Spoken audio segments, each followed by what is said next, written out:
Hey, yo, peace, family. This is Lord Jamar for the Yanadameen Godcast. And if you watch the Godcast, you know my number one sponsor is Miracle Food.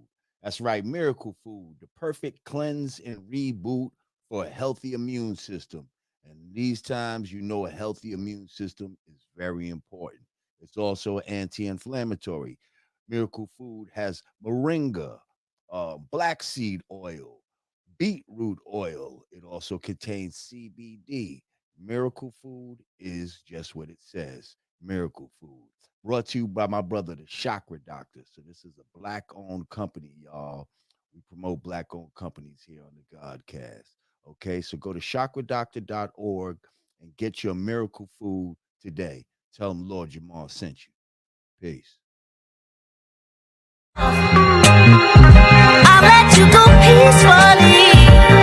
Oh yeah. Let's get it. Drugs to cope with the way we live. They done turn the neighborhood into the Bay of Pigs. Kidnapped the fathers and enslaved the kids. Now they poisoning the water that they gave the kids. He ran from the cops, so they sprayed his wig. We gon' turn the precinct to the Bay of Pigs. Saw the crib like that's the way you live. Loafy bread, baking soda sitting in the fridge. My melanin garners hatred, it's sacred. Hussein Bolt, I'm too swift for the races. Drugs change the house structure. See my uncle smoke rocks downstairs, now the attic is in the basement. Preview.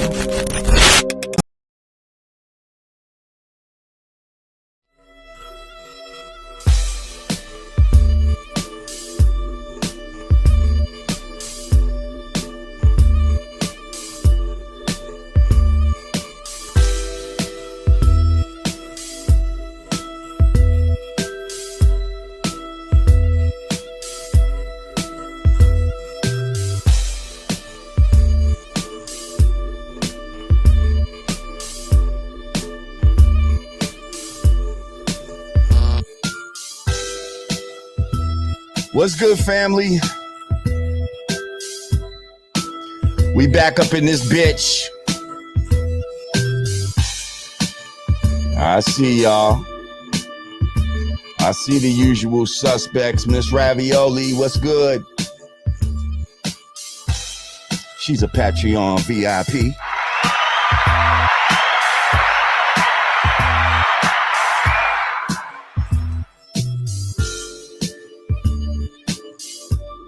We about to get into it, y'all. Make sure you click like upon entering the room.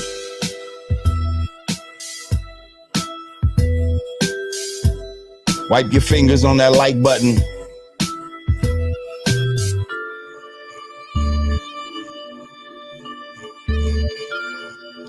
NYC in the house.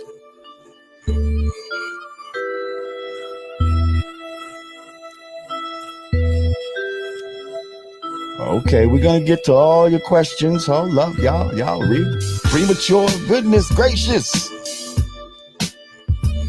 What's good, famo? Peace, God.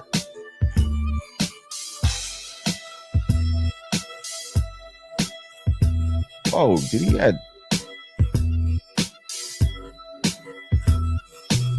Almost looked like his emoji had the two fingers together type of shit. Let me find out.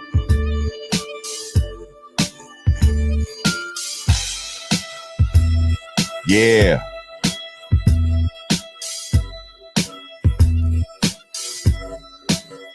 All right, y'all.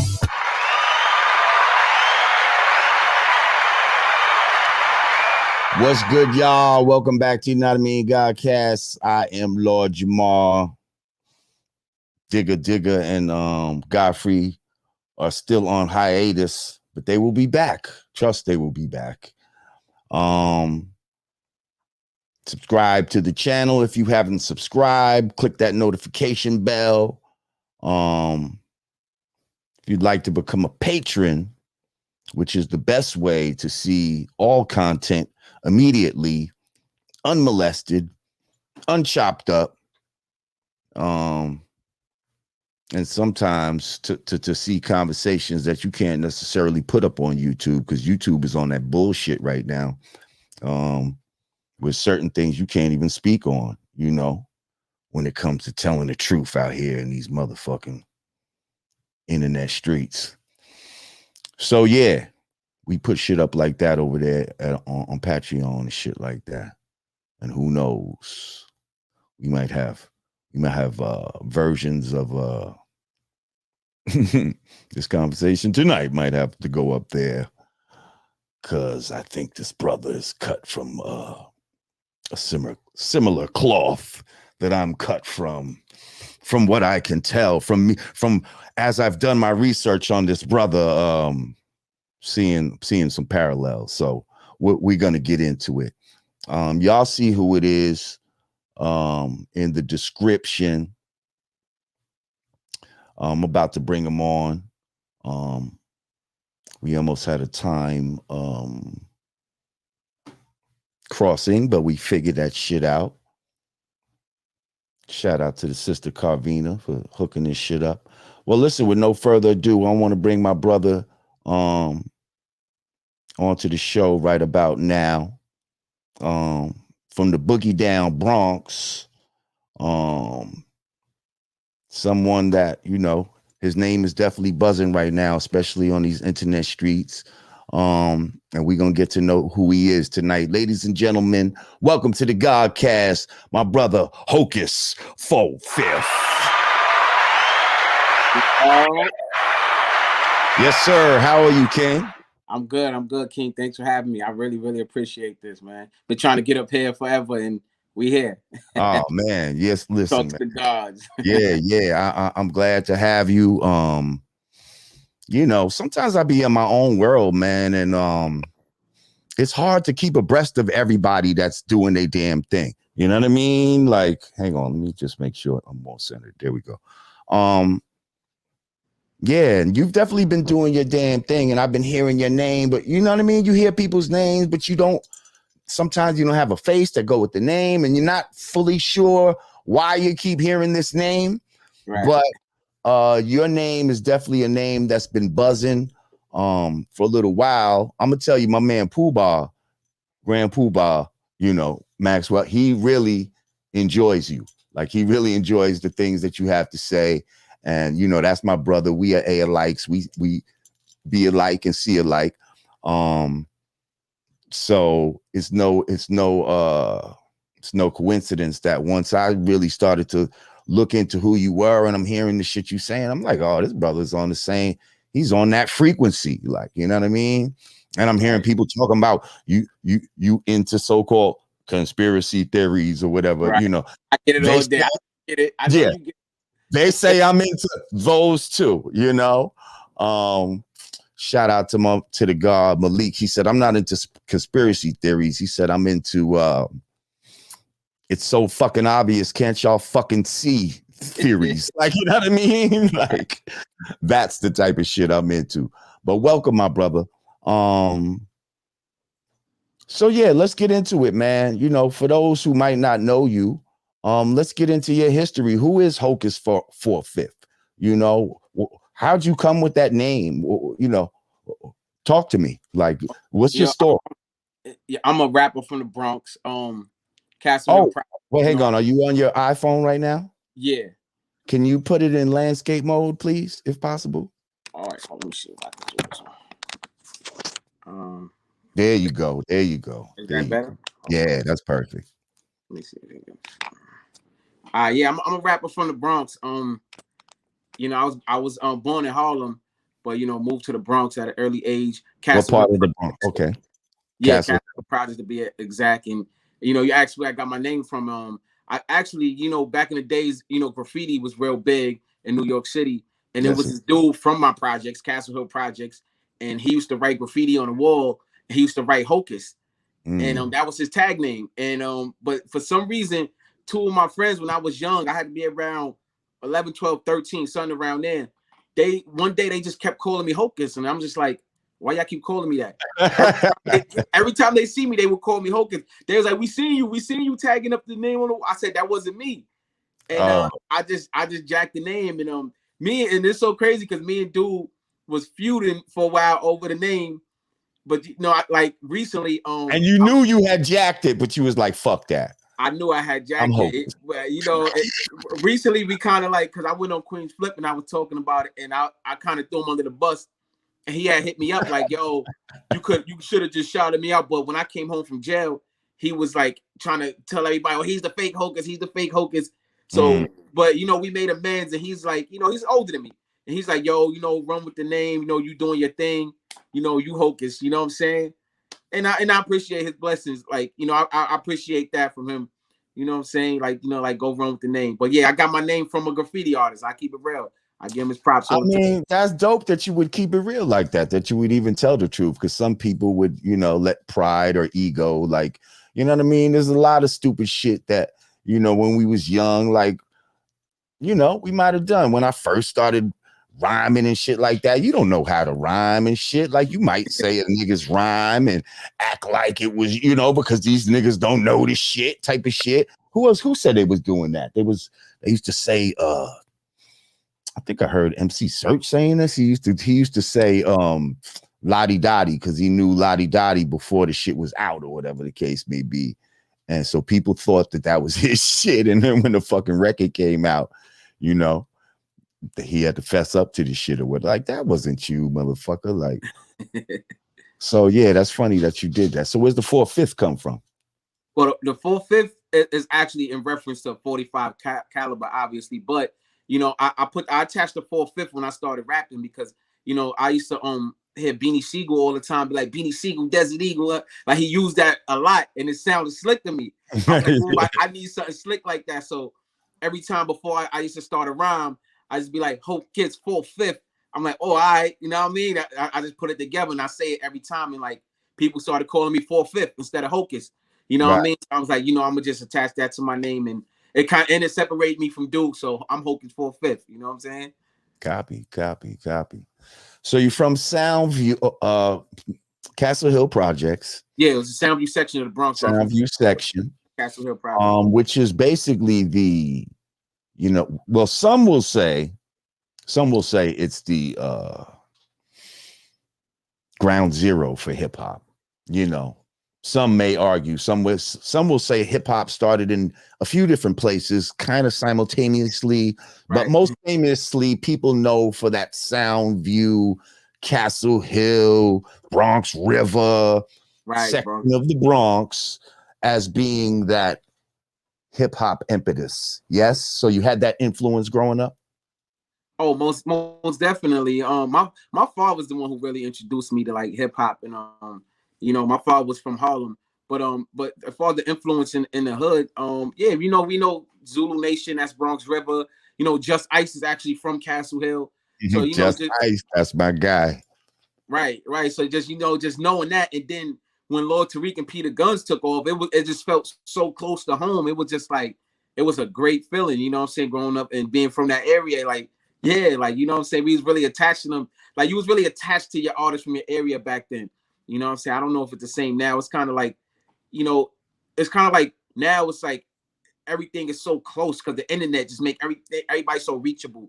You know what I mean? So it's kind of different feeling, but yeah, it's definitely more special when you get somebody from around your way. Like you could be a fan of somebody from all the way over here, but when it's a nigga like that, really just put a certain pride, you know what I mean? Like, and a feeling of I can do it too type of shit. Like, growing up in Westchester, it was almost like, it was almost like growing up on Mars. Everybody was from the Bronx or Brooklyn or Queens. You know what I mean? Like, it wasn't a lot of people from Westchester doing it like that. You know what I mean? But then you had people like Pooh Bah, Master Ceremonies come with this shit. And then you had somebody like Heavy D who went crazy big.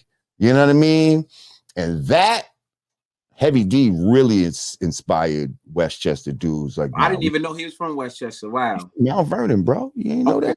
Okay, no. I don't know why I always thought he was from one of the boroughs. I just didn't know which. He was from Mount Vernon, bro. So somebody from Mount Vernon, and it's like I used to be in Mount Vernon. I used to be in Yonkers. Like, so yeah, man, that was a big inspiration. And then now here we come, Brand Nubian. Now we inspired more. You know what I mean? Here comes Mary, and you know what I mean? DMX, the Locks. Like, come on, man, the shit now Westchester's crazy. Like, you know what I mean? Right. Like all because of that inspiration of when somebody from right around your way comes out, it's like, yeah, okay.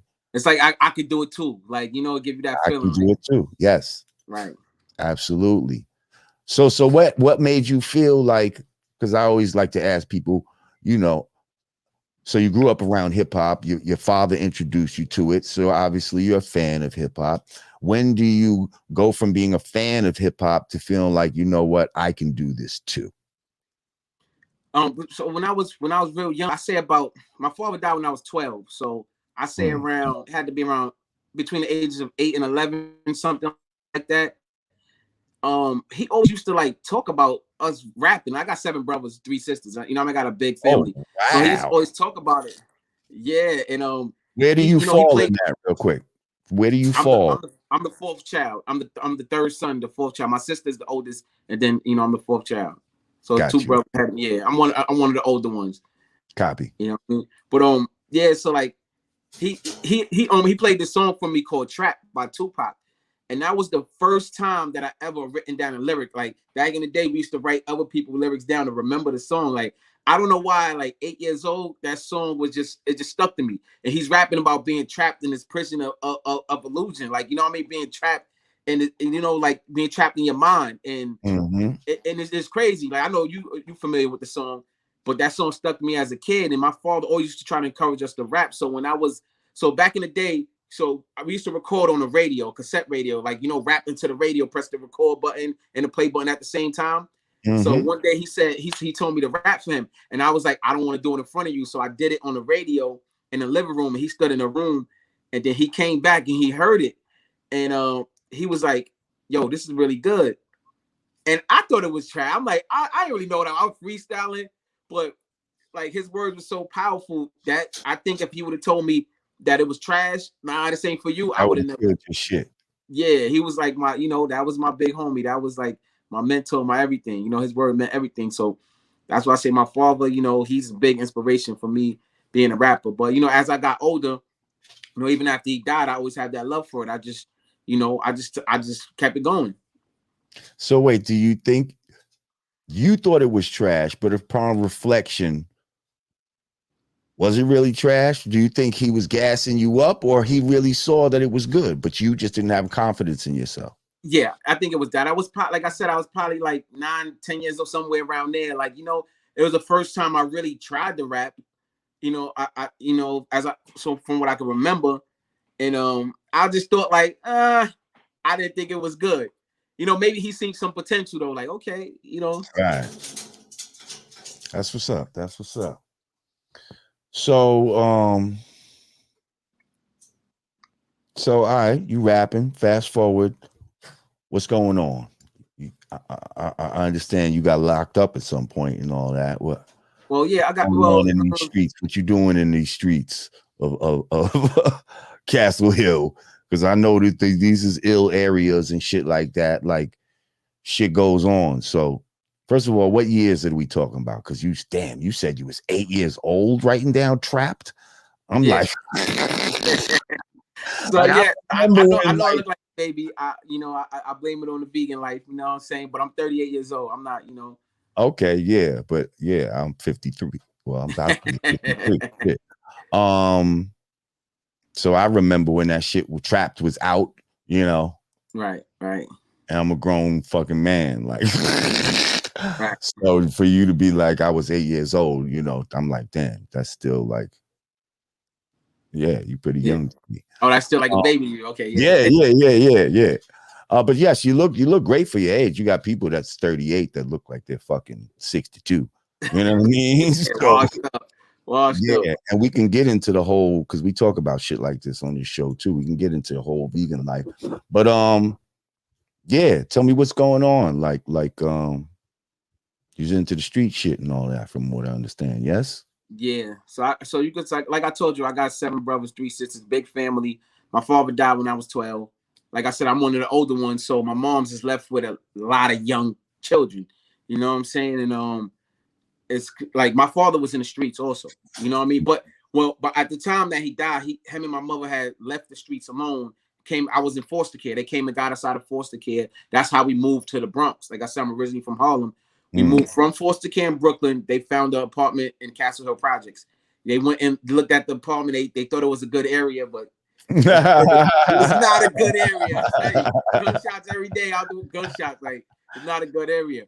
But It came during the daytime. It looked cool as shit. It looked cool. Nightfall came. Shit was crazy. They got the grass cut. Okay, what? Gunshots every. Get down. Don't look out the window. You know your parents told you back in the day. You hear gunshots, don't run to that window. That was every day. You know what I mean? And so we, you know, when he died, it was just like kind of.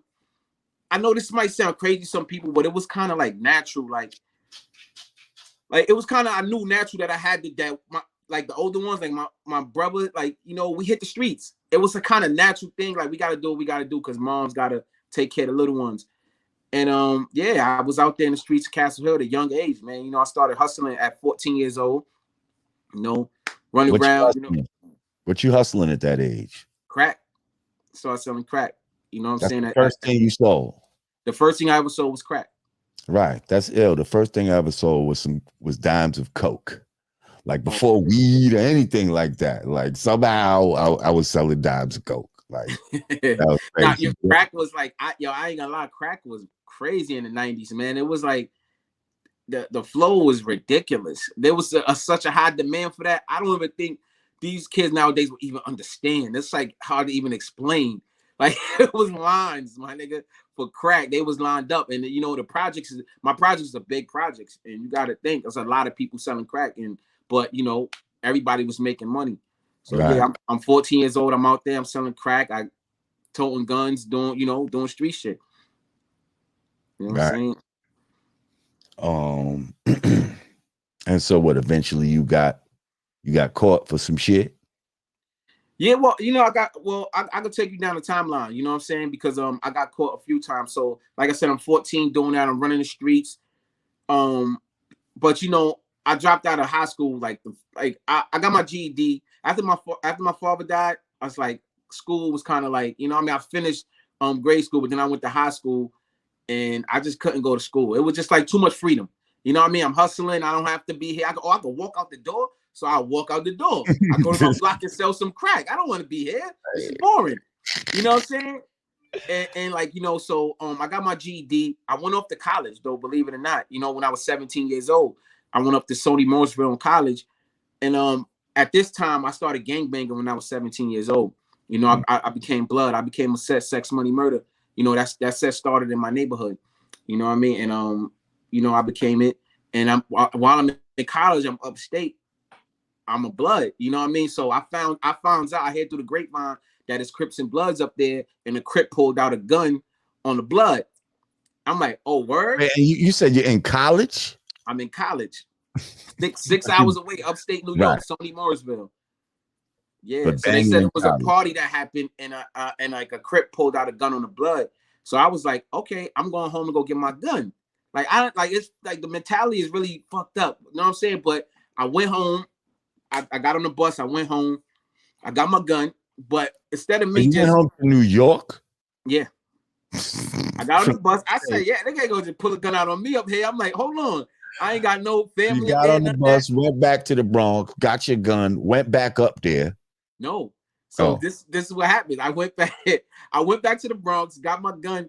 Okay, but instead of me like leaving it upstairs or I'm in the project. I'm back home. I'm running around with the bros. Like, yo, they didn't see me in a while, like 2-3 months. I was in college. And police run down on us. You know, me and one of my mans both had a gun on us. He tossed his. Me, I tried to tuck it. They run down on us. They searched me. They didn't find it the first time. I don't know what made this super cop search me again. I don't know what made him do it, man. He searched me again. He found it. They pinned me up. Now I got a gun charge. I'm 17 years old. You know, but I eventually I wound up getting 5 years probation. My probation officer did ask me, like, yo, you want to go back up to school?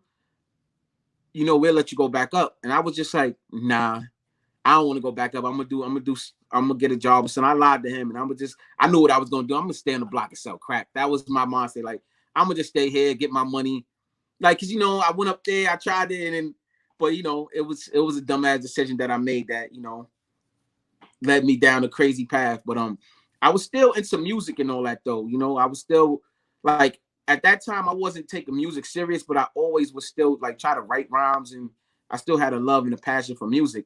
Now, this is the year 2000, right? The year 2001, I'm in the hood. Similar kind of situation now happens to us. It was this Crip dude. He comes on the block on Castle Hill. He's flagging blue. We, you know, we blood. Everybody's blood. The whole neighborhood is blood. We like, yo, you gotta get off the block with that. He started talking crazy. You know, we pounds him out. We fix him. Boom, boom, boom, whatever. He runs upstairs and he go get his father. And him and his father comes back downstairs, and his father got a knife. So, long story short, his father get disarmed from the knife. His father ends up with 200 stitches on his neck. Whoa. From his throat to his, to back here. His father and stitches on his head, and they charging me with attempt murder. Now, so when I got locked up with the gun, I was on Rikers Island, right? That was when I was 17. Now, a year later, I'm back on Rikers Island. Now I'm 18. You know what I mean? But I'm charged with attempt murder this time. And so I'm sitting on Rikers Island, and lo and behold, like dude never, like other people told on me.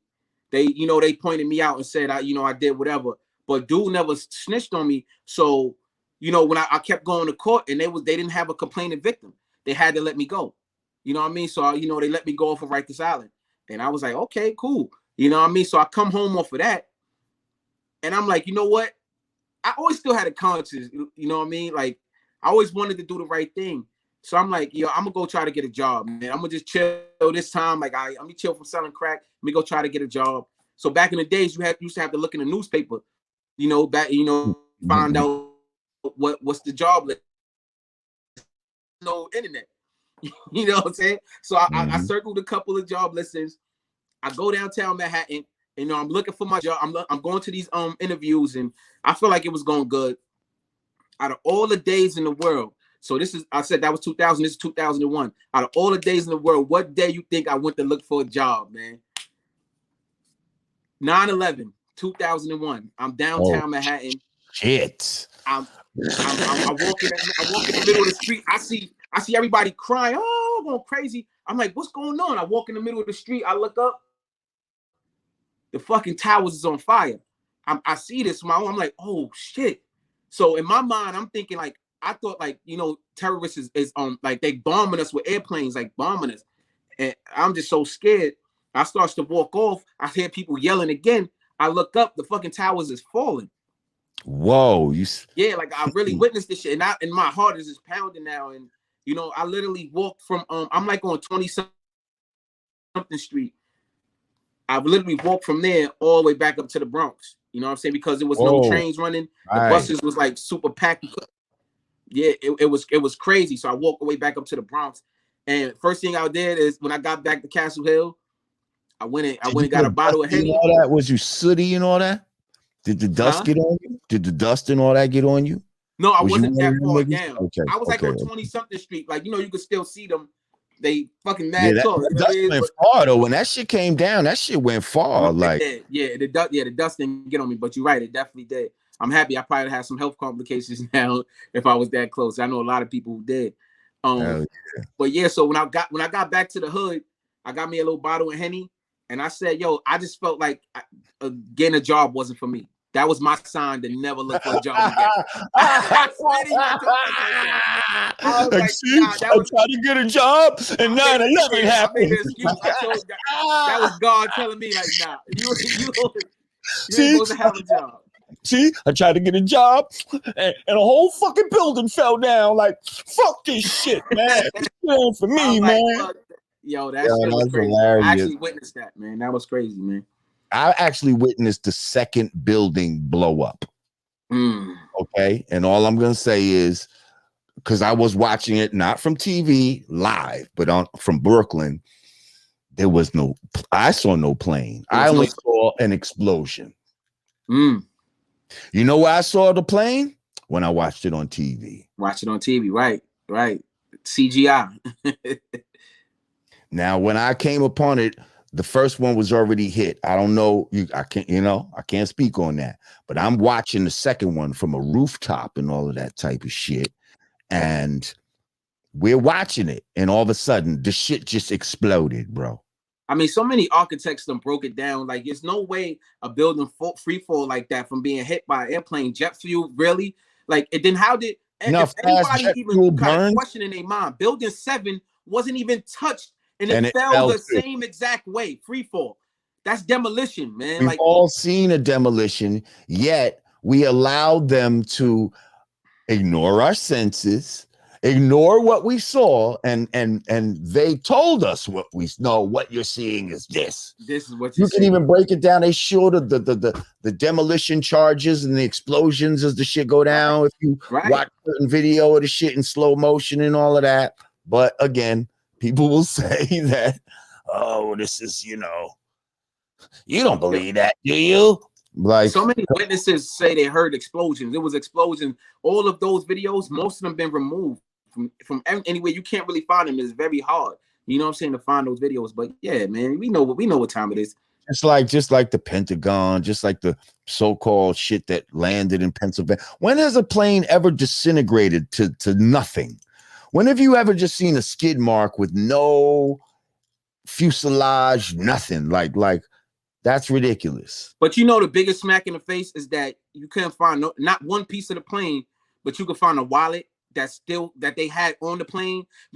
It's so superbly intact with their ID, and that you could find that though, right?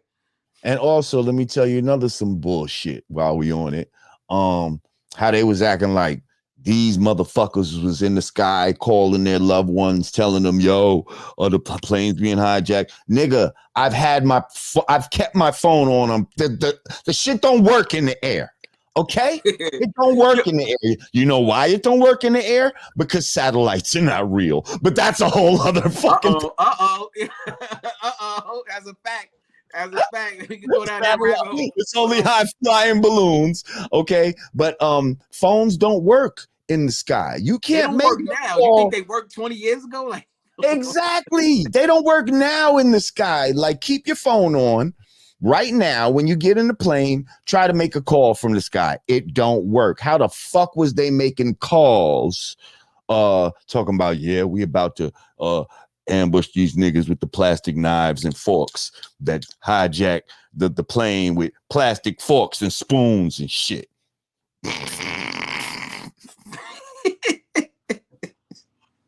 They wanted us to believe that them niggas hijacked it with the set that they give you at Kentucky Fried or whatever. You know what I mean? The little napkin in it with a fork and shit, yeah, and the little wipey thing that you wipe your mouth and shit with.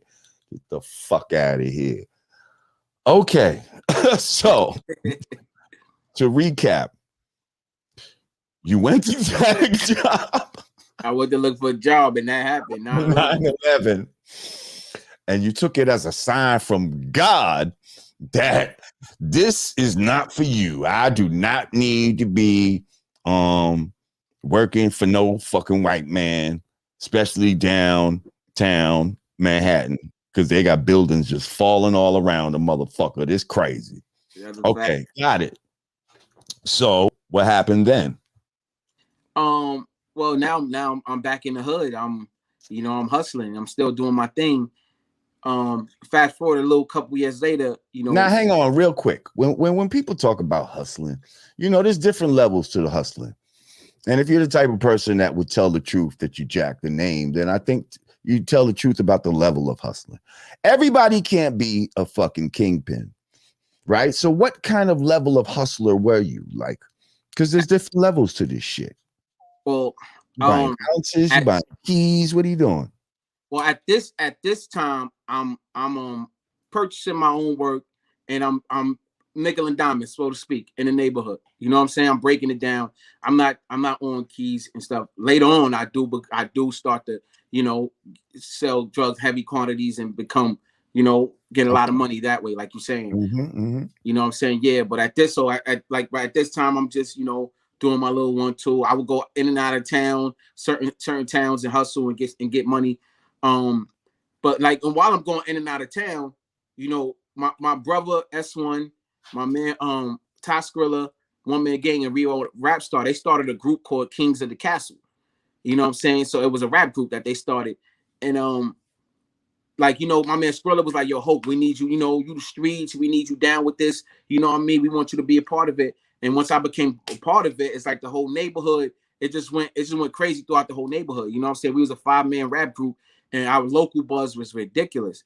You know, my brother S1, he was like the Nas Jay-Z of our hood, like if I ever really, like, you know what I'm saying? He was like a nasty ass spitter, and you know, so we was creating a lot of buzz with that. But you know, King of the Castle was short lived because of, you know, egos and stuff got involved. You know, anytime there's what happened? Well, you know, Remo the rap star was like the business mind. You know what I'm saying? He was older. He was always like a business savvy dude, very smart. You know what I'm saying? And I had got like one of my best friends mother had died in a hospital accident. I mean, well, hospital malpractice, right? So he had wound up getting a huge lawsuit, and it was for a couple million. So, you know, he was looking to invest some money, and I'm like, yo, you see what we doing over here? And long story short, he wound up investing in us. He gave us like $120,000. And this is off the strength of me, because this is my friend. You know what I'm saying? And you know, but back then, you know, I was young, and I'm like, yo, Reem is the businessman, so I let Reem do business with him. Whereas now I just took control over the shit, like, you know what I'm saying? But Reem was, you know, the one controlling the money or whatever. So now where the conflict came in was that Remo presented these contracts that the group didn't agree with. The contract was standard album contracts. Like we was signed under Kings of the Castle as artists, 7 album deals. It was like one of those contracts that you probably then had put in front of you back in the days, like literally like one of those, like a standard one. And we and all of us is like, yo, we all came and formed this together.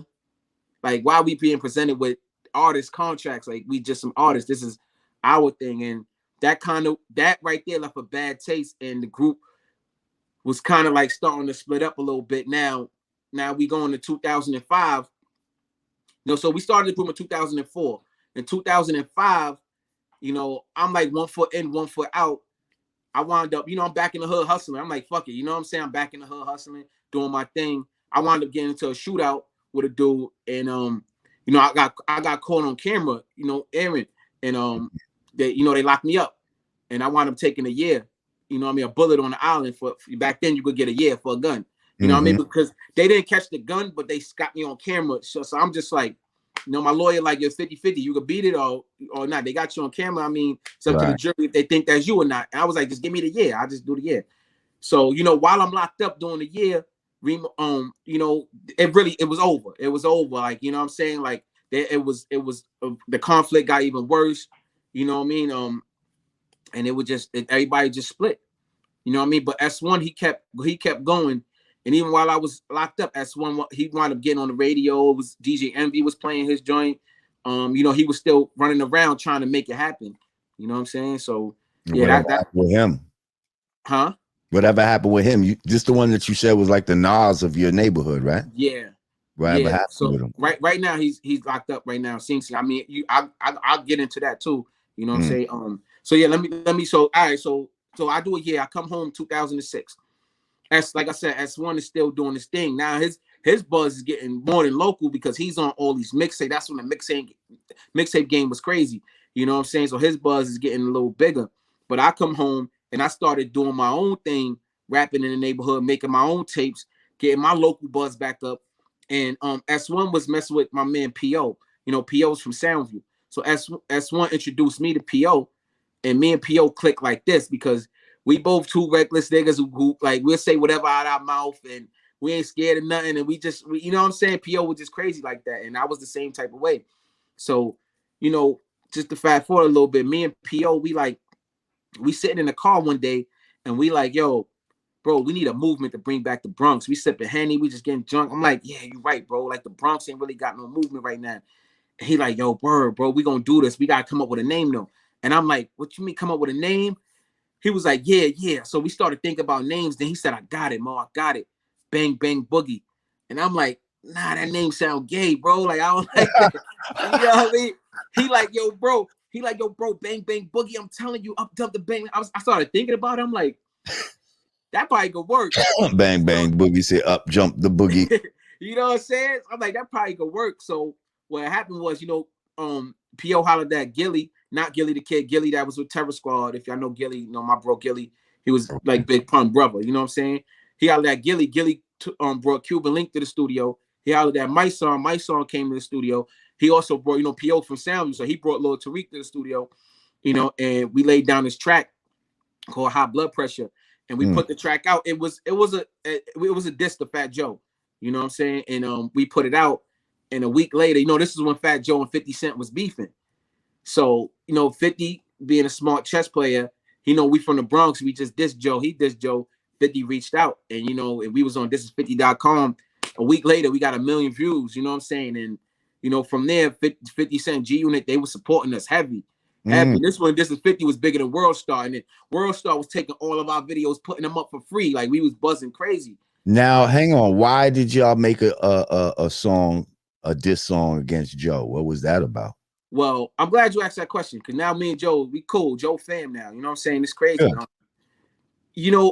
That the energy was, P.O. was, like I said, P.O. was just like, he was on his bullshit. He was close to Cuban.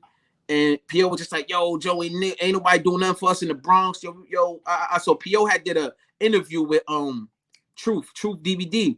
And he was, he was saying all this. You know what I'm trying to say? So it was really off of his energy, P.O. energy. And I was riding. Like, I was just a nigga that just like, back in the day, I'm like, he's my name, I'm riding. You know what I'm saying? And so that's what the energy was. So that's why we did it. Then Cuban Link is a part of the group. So wait, everybody on that song was riding with P.O.'s energy? Is that what you're saying? Yeah, everybody on the P.O. had that energy that just everybody was just my song, everybody was just with it. Yo, he was like, I see my I don't, well, the track was a Fat Joe diss track, you know what I'm saying? Like, I don't think my song and Cuban Link, my son and Lord Tariq really threw shots at Joe, but they jumped on the track though. You know what I'm saying? So it's still like knowing what it was. You know what I'm trying to say? Right. Okay. And that's how Bang Bang Boogie was created. Me and P.O. getting drunk in the car, we put it together. But like that energy of this and Joe, really, he was more like booming. Cuban is, their history. So, that's how that came about. Okay.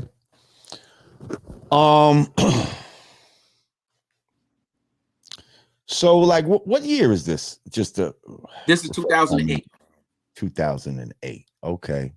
Oh, peace to Asia.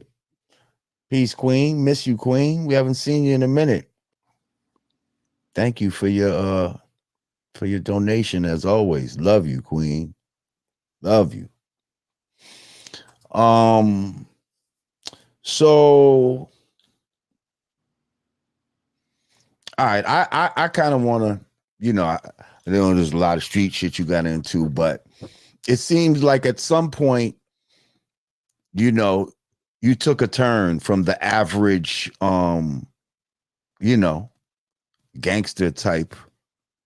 Right. You know what I mean? Outlook. You started to get some sort of knowledge, wisdom, and understanding. I don't know where it came from. Maybe you can get into that, but that had you to start moving and thinking differently than the average,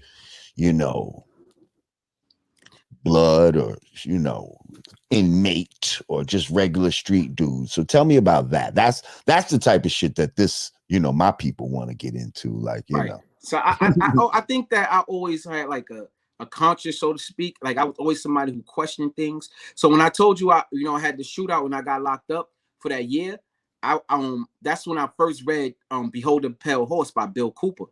I read that, and I read The Unseen Hand. I think that's Ralph Epperson. Yes, sir. I read that. I read New World Order, but I forget the author right now. But I was going down that rabbit hole in 2005.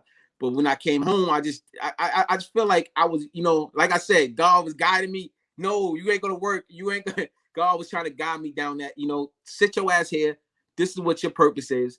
And I didn't get it then, right? So I came home after reading those books. Like I said, I started doing my thing. Bang Bang Boogie. Bang Bang Boogie only really lasted 6 months because we started February, and And in August 29th, 2008, we made the Billboard magazine. You know what I'm saying? Like we was really moving. Steve Rifkin wanted them. Steve Rifkin said, "Yo, he came in the game with Wu-Tang. He want to go out with a group like us because he felt like we was a powerhouse group." And you know, we was buzzing, right? Obviously. And but a week after we was in the Billboard magazine, we got indicted. You know what I'm saying? Me and my brothers, this is a Castle Hill indictment, you know what I'm saying? For the gang shit. So now we got conspiracy in the first degree. Conspiracy in the first degree is 15 in life minimum. Oh. You know what I'm saying? So we, a whole bunch of conspiracy charges and other related charges. Had 25 co-defendants. You know, my brother Dollar, they had us as like the kingpins. My brother S1 that's still locked up, and a whole bunch of other people. So we indicted. We sitting on Rikers Island. Now, while we on Rikers Island, a whole lot happens with Bang Bang Books. Like I said, anytime as a group, people clash, and they started like they couldn't hold it together. Like, we was the young boys of the group, but we was the glue. You know what I'm saying? Like I was really the streets, holding the streets together. S1, like I said, he was like the super talent. Everybody wanted him. Cam wanted him. 50 was loving him. Like, you know what I'm saying? He was just like the super talent. So when we left, they couldn't hold it together, and and Bang Bang Boogie split. So now to answer your question, I had to tell that part to get to what made the change. Right. So while I'm sitting on Rikers Island, now mind you, I'm like, if you know me, if you don't, like, you go look at some old pictures out there, y'all. Go Google Bang Bang Boogie Hocus 4/5. I was a real chubby dude. Like my face was out here. Like I was like 60 pounds heavier than I am now. Oh, so, word? Yeah, I was a real big dude, and I went in there with the mindset like I'm facing life in prison now, and I'm just like, yo, this ain't it. You know what I'm saying? Like this ain't it, man. Like I was right there. I felt like we was just about to make it. I'm sitting in Rikers Island, my song coming on the radio, like K-Slay still playing our songs. You know what I'm saying? It felt good and it felt bad at the same time. Like, damn, I ain't out there to to catch that, to grasp that. So while I'm sitting on Rikers Island, my man Red Child, he gives me this book called Your Magic Powers to Be Rich. And I just let the book sit there for a couple months because I'm still stressing out.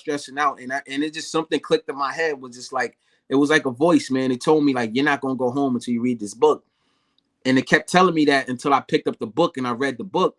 And the book was written by Napoleon Hill. It was 3 books in one. And one of the books in there was Think and Grow Rich. And he kept talking about this secret, and just to make a long story short, the secret is if you believe you can achieve, and it's really more deeper than that. If you ever read the book, it gives you so many steps into changing your thought pattern. And from there, I started just attracting like mad other books into my life. I just like, my man told me like, yo, oh, you reading that? You never heard of the book The Secret by Rhonda Byrne? I was like, nah. I ordered The Secret, and The Secret deals with the law of attraction, using your power of your mind to create your reality, via thought. And I'm like, and then it also teaches you that you've been doing this your whole life. So when I sat back and thought about it, like, damn, I thought my way in here, I'm gonna think my way out. Like every instance in your life, you can honestly just sit back and think like, yo, my thoughts really led me there. You know what I'm saying? My thoughts and my choices. So that's what I was going. What they don't tell you though, real quick, is that this is just information of the original man being repackaged by these motherfuckers. You see what I'm saying? This is the black man. You know what I mean? The original man. This the shit that we figured out as God on this planet, and now they're trying to. Since a lot of us have forgot, they trying to repackage it to you like it's some shit that they figured out. But anyway, go ahead. I love how you just said a lot of it's forgot, because while I'm reading this, it's like I can't really, it's like I remember, like, you know what I'm saying?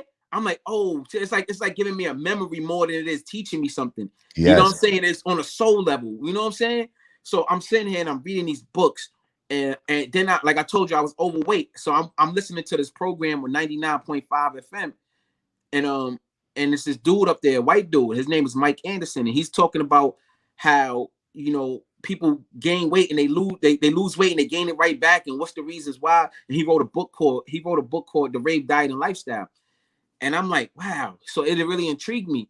So I ordered the book, and I had my mother send me the book, and I read the day I got the book. I read that book in one day, and that day I said I'm not eating meat anymore. I got it. It clicked. So like you said, it's definitely all this knowledge is just repackaged stuff that's given to us. But I think, like I said, the first time God is like, sit your ass down. This time, God was like, you're not getting it, nigga. You don't understand your purpose. Like, I gotta sit your ass down again and make you so, like, you know, the information came through these people, but you know, however we get the information, as long as you get Right. it, you know what Yeah, I'm saying? no, I'm just letting you know the source. That's all. I'm glad you got it, however you got it. Right. Because at the end of the day, it helped better you and make you a better person.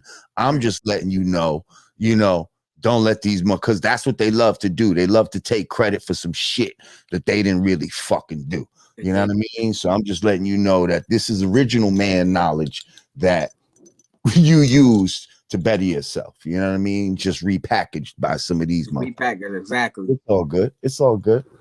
Yeah, so I'm just going down. I just went down that rabbit hole, bro. And then, you know, it's just so many books. I'm just like, I became like this little sponge for knowledge. Like, I just wanted to learn more and more and more and more. You know what I'm saying? And I started reading books like David Icke books. I read like damn near all his books in there. You know what I'm saying? And he started talking about, you know, how the pyramid structure of the government. And then at the top of the brass, they're not even human. And I'm like, holy shit! Like, I always believed in these other beings and stuff like that, and it just was like kind of making sense to me, and, you know. And at the same time, I'm working out, I'm exercising, and I'm just, you know, I'm just taking all this knowledge in. And I was on Rikers Island for 4 years. You know what I'm saying? So I was there a long time, and I turned that 4 years into a university versus at the same time gangbanging, but I wasn't the type to like to get into nothing. You know what I mean? I was never the type of gangbanger just to be doing cutting niggas just cause, or like, I don't have that type of energy. You know what I'm saying? Like, so people always ask me, in 4 years, you never really had a fight. You never really, nobody, because, you know, at the end of the day, a lot of people knew who I was.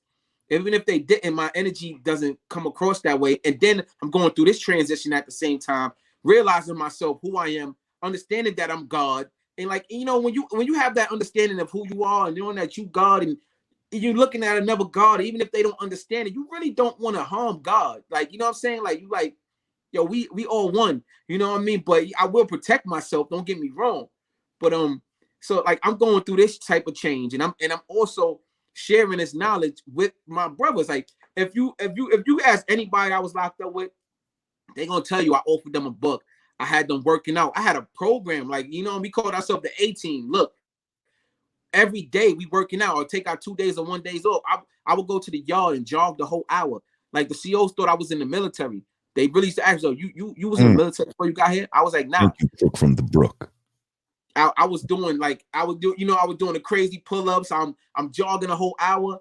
You know what I'm saying? I just went through this transition, bro, and that's what made me, you know, who I am right now. Like, that's why I'm able to come up here and talk to you, or go on other platforms and talk to other intellectuals and have these conversations with brothers like Brother Polite or Sinetta or whoever. You know what I'm saying? Brothers out there who trying to, you know, give knowledge off or whatever. But yeah, I was on Rikers Island 4 years. Yeah, because there's a lot of people, you know, you got these other sites that are intrigued with the criminal side and shit like that, and wanted, you know, so how did you feel when you were shooting the gun? You know what I mean? Like, I don't give a fuck, you know. I want to hear your story, but at the same time, I like to hear those stories of transition, of how a motherfucker could be so entrenched into the streets and then somehow take it and flip it on its ear and use what they've learned in the streets, and combined with a newfound knowledge and the power that brings. You know what I mean? The power of having those street experiences, but then having knowledge of self. You know what I mean? And a certain new outlook where you're not trying to destroy your people and all this type of shit, and just the universal reward that comes from that. Right. So I feel, you know, sex, money, murder, and gang banging was a part of my life. You know what I mean? It's a chapter of my story. It's not my story, and I always tell people that it's not. Then it doesn't have, and even for, you know, anybody who was gang banging out there, or who's watching this, like, it doesn't have to be the end of your story. Like, you know what I'm saying? It's like, it's an experience that I went through. You know, like just growth is essential, man. Like, I want to keep, no, I want to learn more, bro. Like, I'm still not done. Like, you know what I'm saying? Like, I'm still young. I'm still seeking knowledge. I'm that same sponge I was, I think, my whole life. You know what I'm saying? It just, I I got caught up in. I grew up in, you know, in the projects that was my environment was hostile. It was like Castle Hill Projects was hostile. I had a lot of brothers. It was crazy out there. You know what I'm saying? So, you know, and I chose to. My father died, and we chose to, me and my brothers, to do what we had to do to survive. You know what I'm saying? So yeah, like that's just a part of my life, man. I give people my story, and like you said, I love telling after all of that, because just to show people you can like, you know, transition from that. Like you don't have to just, you know, glorify that. Like I put up a post today talking about how we gods and how right now everybody, yo, demon, I'm a demon, yo, I'm on demon time. I'm not no fucking demon, man. Like I ain't no, I'm on God time, man. I'm on creative time. Like, you know what I'm saying? And I stem from that. I stem from the street. You know, I did it all. Like, but nah, we ain't no demons, man. Man, we got demons. We got demons making us believe we demons. Like this, I don't get that one. But you know, at the same time, I do, because the manipulation is very, very powerful. Like, you know, it's hard, man. It's hard. You know, it's hard being out here doing what we do, because we get met with so much scrutiny. But I know my purpose. I wasn't let out of that jail I was let out for a reason. Like, you know what I'm saying? I don't feel like I'm lucky. I don't feel like because, you know, I beat trial. You know, I didn't say that. Yeah, I beat trial. I went to trial, you know, and I was released on, I beat trial. I was acquitted on 12/12/12. You know what I mean? December 12, 2012. If that ain't God talking to me, then I don't know what is. You know what I mean? I was released on a day that is never going to happen again. 12/12/12. Those numbers are just godly within itself. Yeah, bro. So, you know, I'm out here, you know, I'm not even trying. I'm out here living my purpose. Like I could be the biggest gangbanger, the biggest kingpin. Everybody fuck with me. I could, you know, I could get a whole bunch of kilos handed to me. Who wouldn't want to fuck with a nigga like me, who connected to everybody, who they know I'm not a rat. Like, you know what I'm saying? But that ain't me. That's not what I want to do. That's not, you know what I'm saying? I got kids. I want to be my kids was there for my trial, and that meant a lot to me, man, because they got to see their father. They got to see the jury say not guilty 8 times. It's a lot of fucking counts for them to say 8 times, not guilty, not guilty, not guilty on all charges. And that's a big thing for me. You know what I'm saying? So, yeah, bro. Tell me about your relationship with the late, great DMX. Oh, man, DMX, man. Rest in peace, DMX. DMX, man, never godly, man, you know? So DMX. So I when I came home, you know, I was, you know, trying to do my thing back with the music. It was hard though. It was hard getting back in the mix, trying to build the buzz again. You know, people forget after a couple years. So I put out this song called Represent, and you know, Represent. I'm from Castle Hill. I'm from Soundview. So my man Gilly, who I said was down with Terror Squad, he was road managing DMX at the time. But Gilly would have my song as his ringtone, and you know, every time his phone ring, my song come on. And X kept asking, like, yo, that song is hard. Who is that? Who is that? So till one day, X was like, so Gilly broke it down to him who I was. And X was like, yo, call him right now. So Gilly calls me, and he's like, yo, somebody want to talk to you. And it's DMX. And DMX is like, yo, what up, dog? Yo, I love that song. Yo, can you save a spot for me on the remix? My first time ever talking to X is what he tells me. And you you never like, got to do what? the remix though, but I'm like, yeah. So he's like, yo, I'm coming for the video shoot. When you shoot the video, I'm like, next week. Long story short, you know, I go to my projects, you know, I take a shower in my mom's crib, and I get a call. I told everybody to be out there at 12 noon. I get a call 9 in the morning. It's DMX. Like, yo, I'm in your projects right now. Yo, I'm like, huh? You nigga X out there for the video before me. And he was by himself? You by himself? Like, what are you doing at Castle Hill Projects, DMX? But he's that type of dude. He could go anywhere on the planet. Nobody would think about harming him, robbing him, nothing. Like, he just, you know what I mean? He just got that type of aura. So I go downstairs, we shoot, and he had an airplane, and he had a flight to catch. He stood there, you know what I'm saying? And, you know, we shot the video. And after that, you know, we became real close, and he would bring me out, let me open up for him. You know what I'm saying? Drop a lot of jewels on me. We became like brothers, man. He helped me out a lot. And, you know, I appreciate DMX, man. And DMX, then, you know, he done shared a lot with me, man. I feel like his spirit is with me. Like, he left a piece of himself with me, man. And he always told me that I'm gonna be a legend. You know what I'm saying? And whatever he seen to me, I appreciate it. You know what I'm saying? But he always told me I'm gonna be a legend. And he told me that God told him to pass me the torch. Like, he spoke to God, and God told him to pass me the torch. And coming from a man like that to say, you know, I would never put words in that man's mouth. That's what he told me. You know what I'm saying? And coming from him, I can't let him down. You know what I'm saying?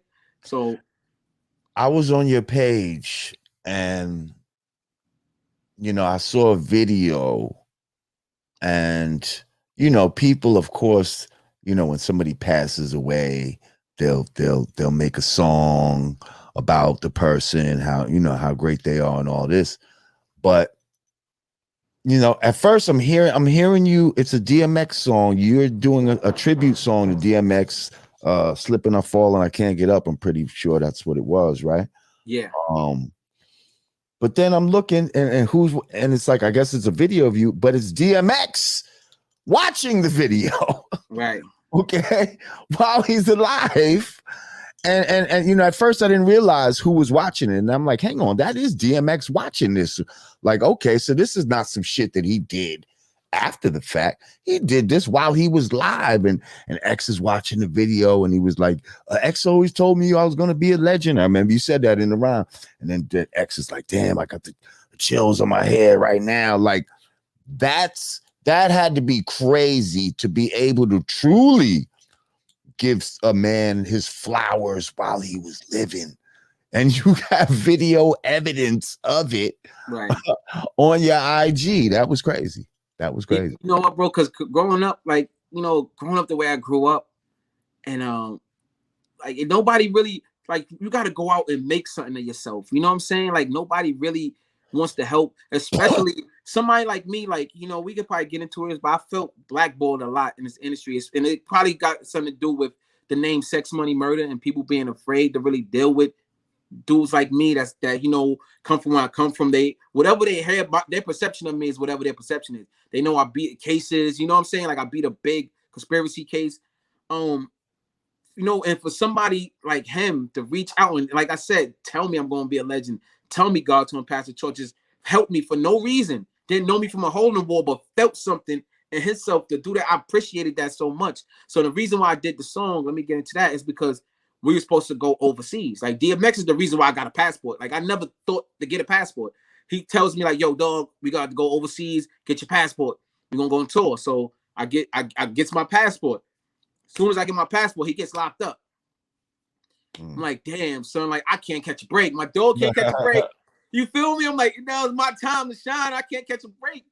And I just felt like, damn, son, like, I felt so appreciative. I'm like, I felt like the dog didn't get his flowers while he was alive. You know what I mean? Everybody giving it to him now, but let's be real. So I said, let me do a tribute song to him while he was in jail. I did it. You know, shout out to D. Rough ID came, supported. He was in the video. And, you know, that's my dog, man. Like, got you, sister. I'm just that type of person, bro. Like, you know what I'm saying? If I mess with you, I mess with you the long way, especially if you mess with me, you know? That was my dog, man. Absolutely. I mean, I knew DMX for years because, again, you know, I'm from Westchester. Mm-hmm. And, you know, I used to be one of those Westchester DJs/MCs that just would be everywhere. You know, I'm from New Rochelle, but I'd be in Mount Vernon, Yonkers, White Plains. If there was hip hop going on, or if there was broads, or if there was some knowledge, just you know, some 5%ers or something, I'm there. You understand what I'm saying? Like, that was the type of dude I was.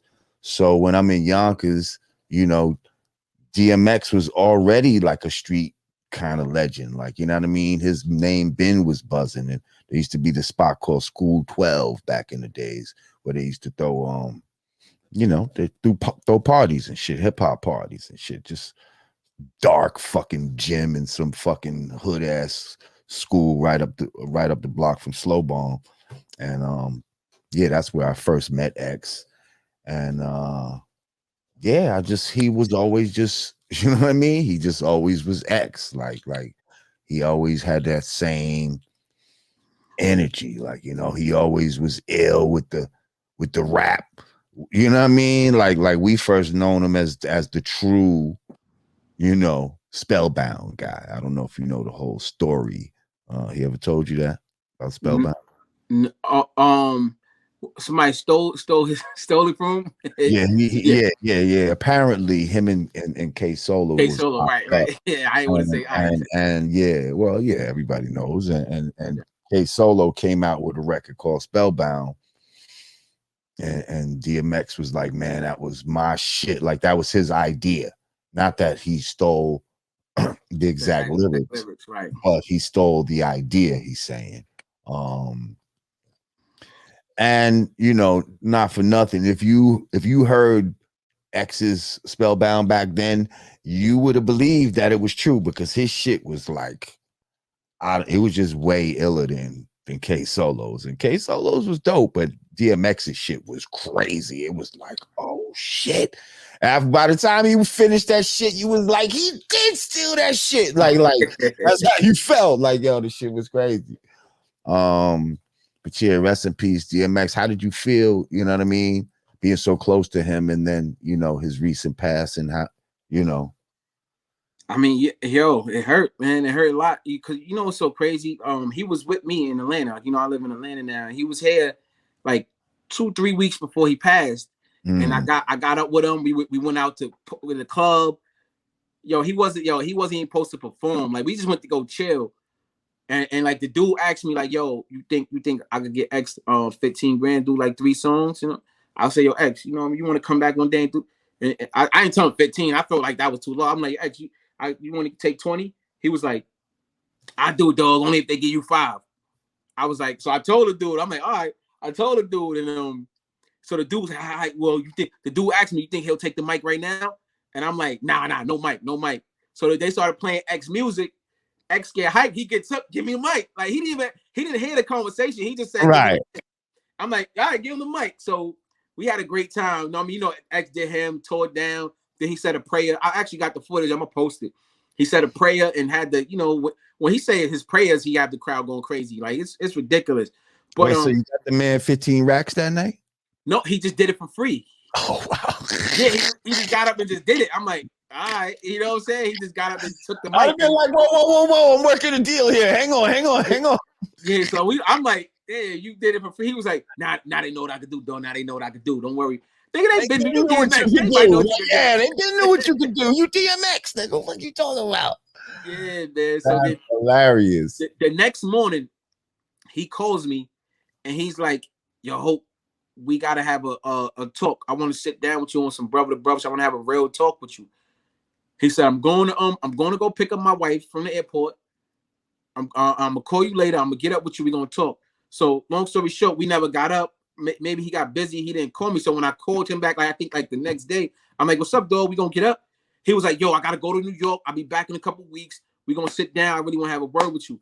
Long story short, obviously we never got to talk. He died, and that eats me up because I don't know what he wanted to what was the about. word, right? And it was probably you know, of course, to help me. That's how he was. He just wanted to because he told me at one point when he was gonna start the new label, he wanted me to be an artist on the label and give me a percentage of the label, like a small percentage, maybe like 7 to 10%. He was like, I want you to be a boss and an artist. You know what I'm saying? And I was like, whatever you want to do, like I'm with you. You know what I'm saying? He also wanted to, you know.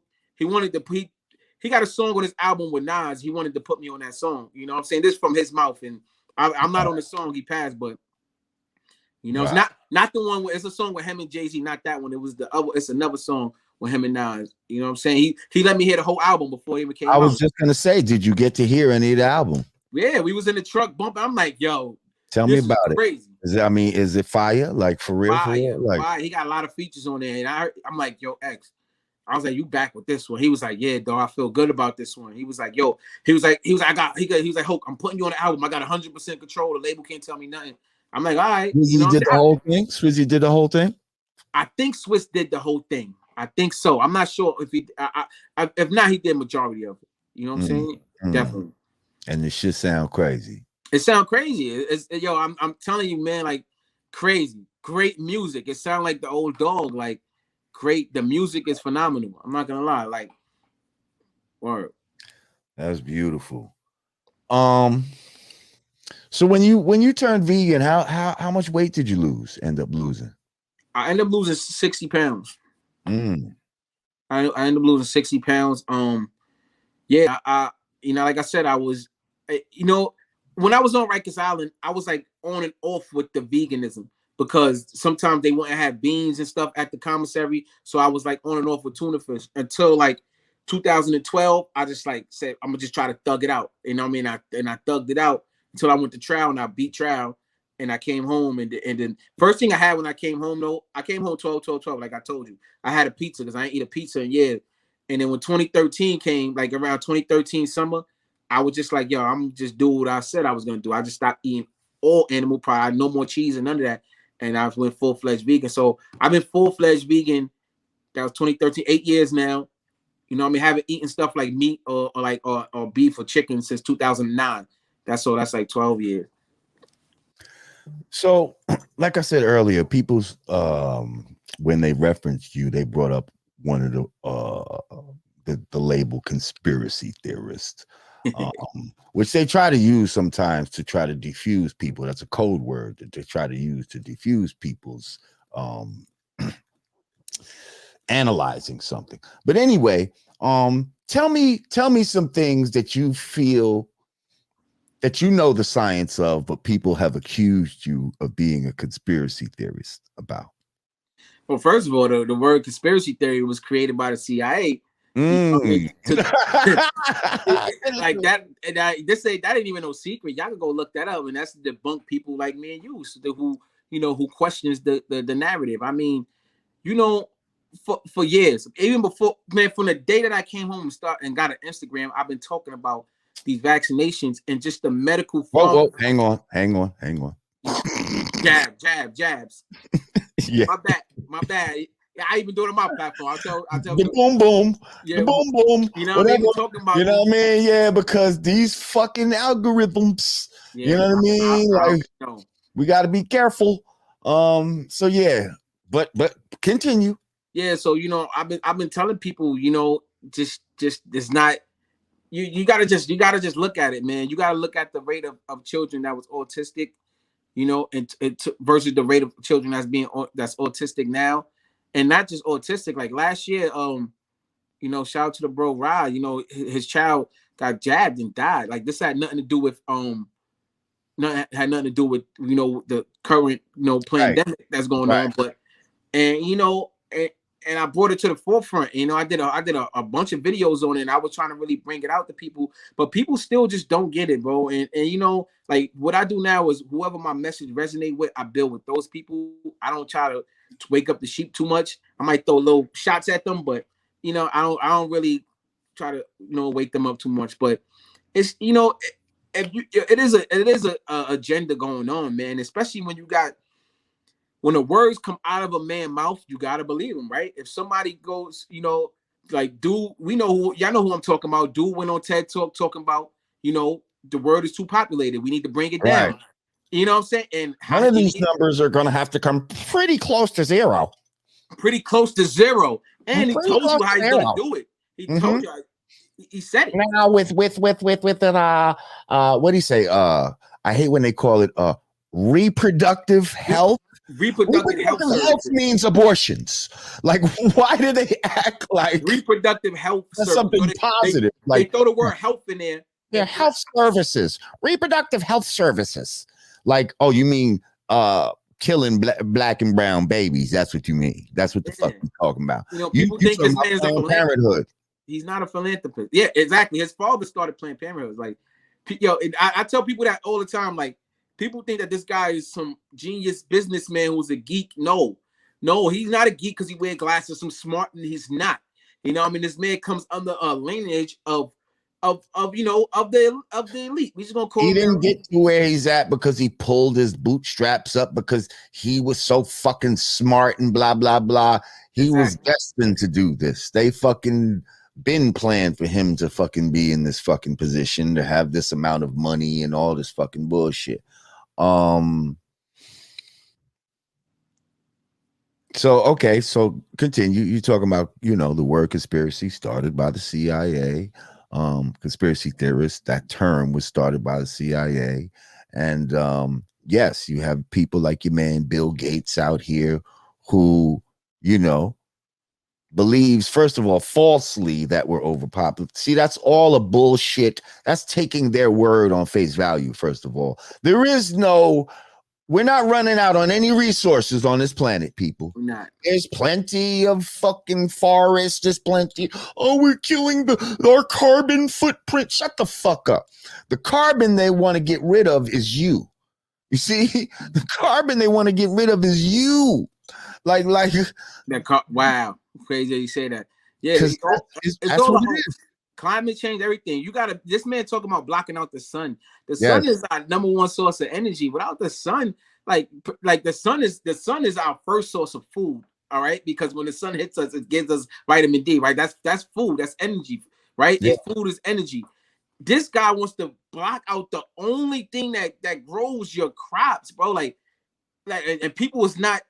Because he wants to have control of growing crops, because he doesn't want you to grow crops. He wants you to be a slave to every single form of life. If they can sell you the air to breathe, they will do that. That's they're next. already selling you water. Like it was probably like just absurd to think that one day you would buy water. There used to be water fountains everywhere. Right. Fucking, people had wells and shit like that back in the days where water just is free under the ground right now, actually.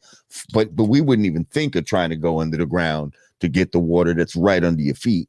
Because if you live in the city, you know that there's fucking probably sewers and shit there instead of a fucking stream or some shit like there used to be.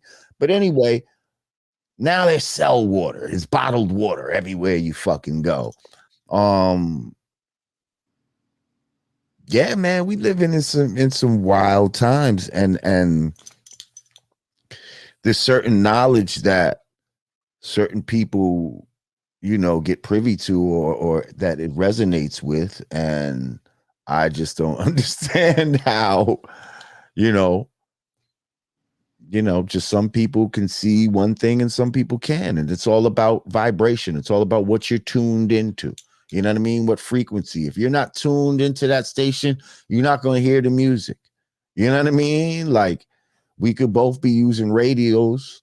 We're on the same radio, but I'm on, somebody's on Hot 97, somebody's on 105 or whatever the fuck the analogy is. And we're not going to hear the same program.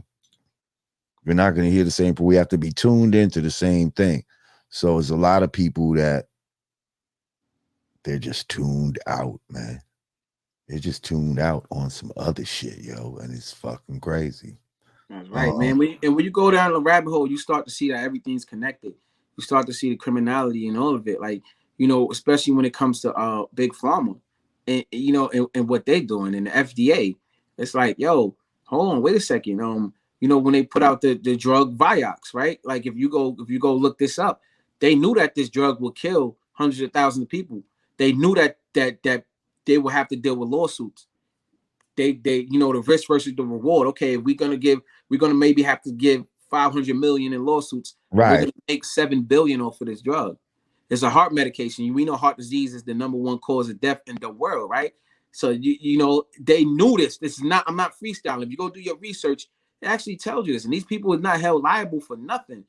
These are the people that's giving us our food guidelines. I mean, we can't fix obesity. Like, we're the most obese country. We can't fix obesity. We can't fix cancer. We can't fix heart disease and diabetes, right? But we're supposed to believe that in 9 months, y'all came out with the answer to what's going on right now. Like, you know what I mean? Like, people can't. That's conspiracy theory. Like, y'all don't have enough sense to sit there and be like, let me think about this. Like, y'all don't even have enough sense to even think about stuff that that me and you talk about, and just with a critical mind, just try to really understand why we saying what we saying. Well, see, what's funny, not to cut you off, but what's so funny is the people that they usually call conspiracy theorists are the only ones that's really out here doing any research. like everybody that calls you a conspiracy theorist is doing zero research on the shit that we might be talking about. Like we're talking about these things because we've actually done the research. Like, I don't know if you know, but Robert Kennedy, he has a lawsuit against they took him down off all social media, right?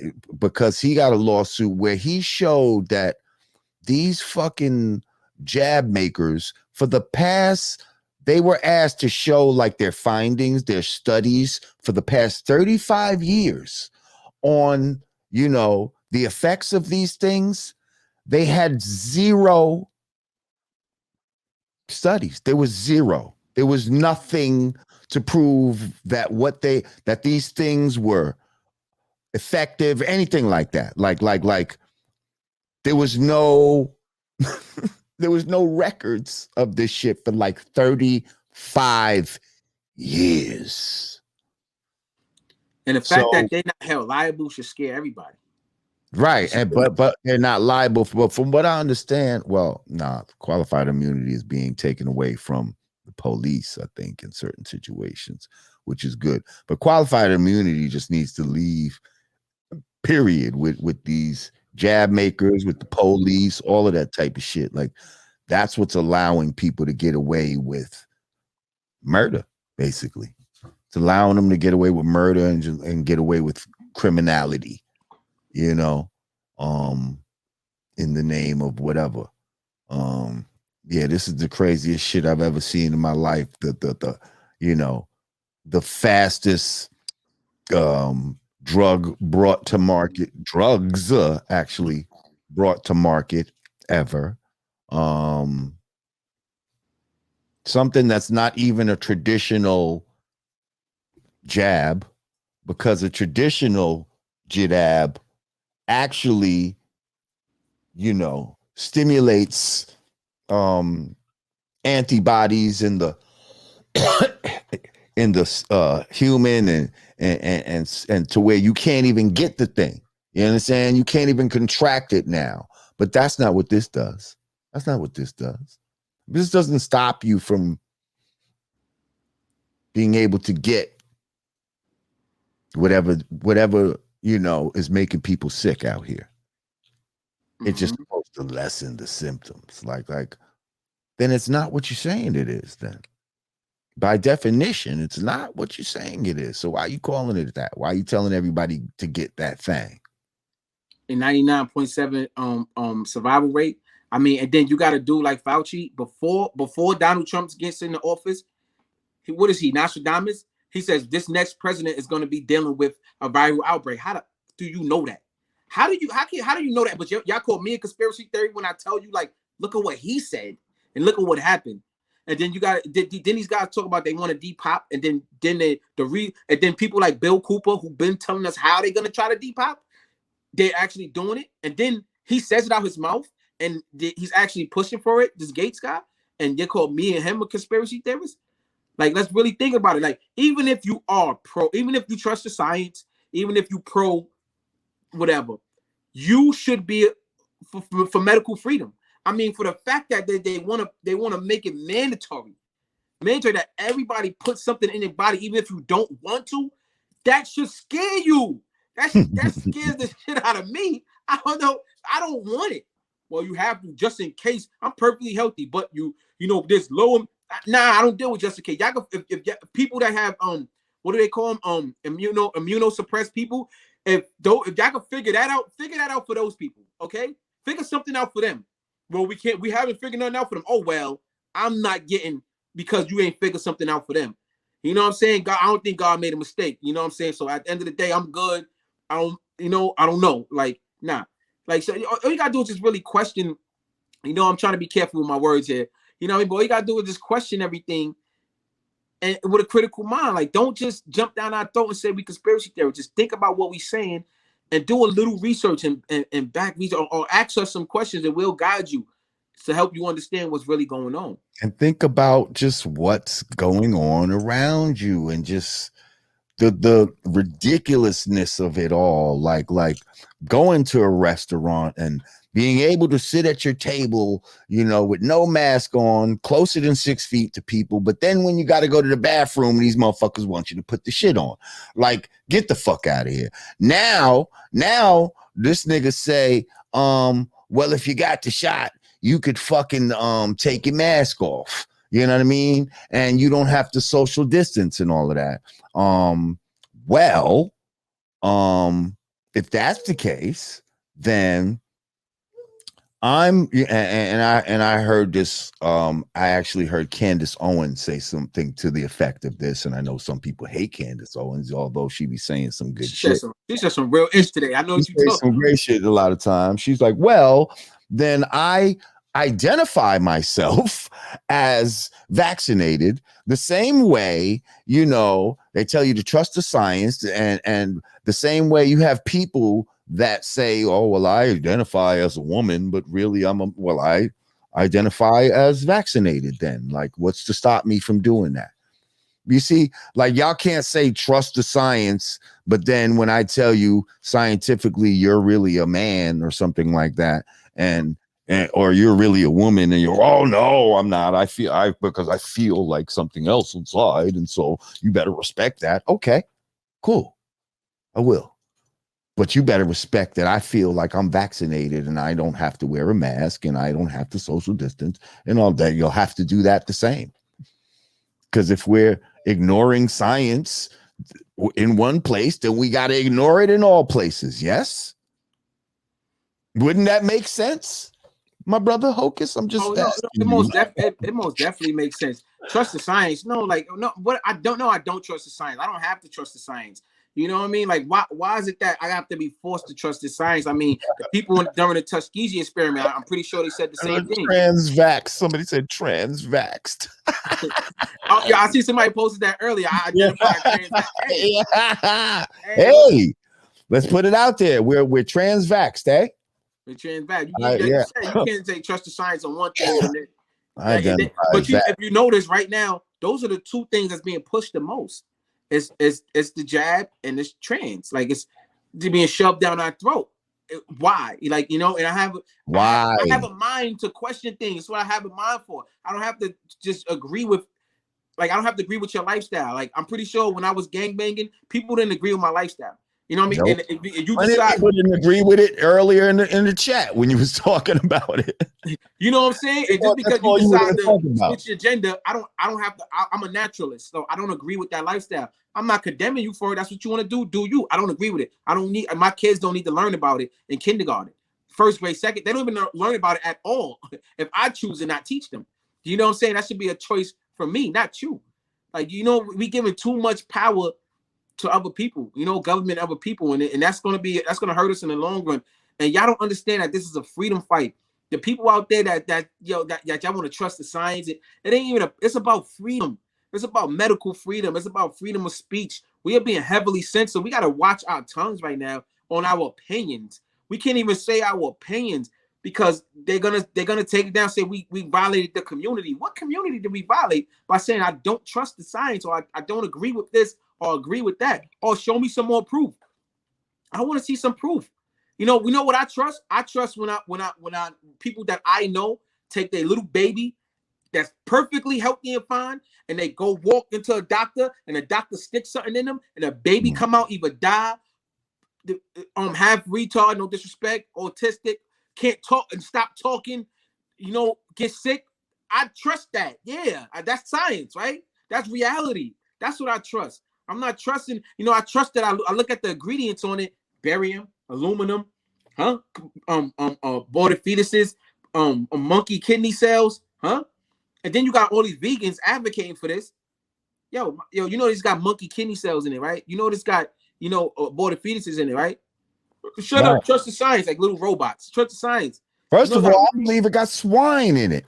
Yeah. Okay. So first of all, for all the gods and earths and all you Muslims, okay, y'all should I better not hear about y'all getting nobody's bang bang boogie, okay? And I'm not talking about the group, okay? Because yeah, there's swine in there.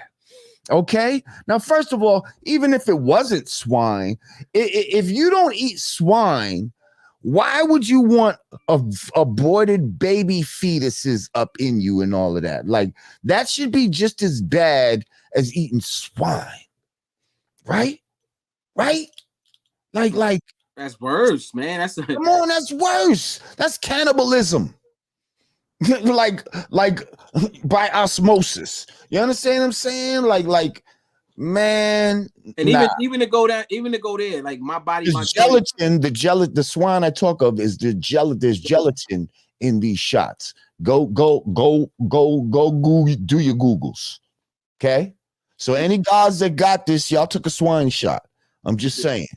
Took a swine shot, and there's a lot of them lining up too. And I know some too. I ain't gonna put y'all on blast. But like I was just saying too. I know some guys that got it.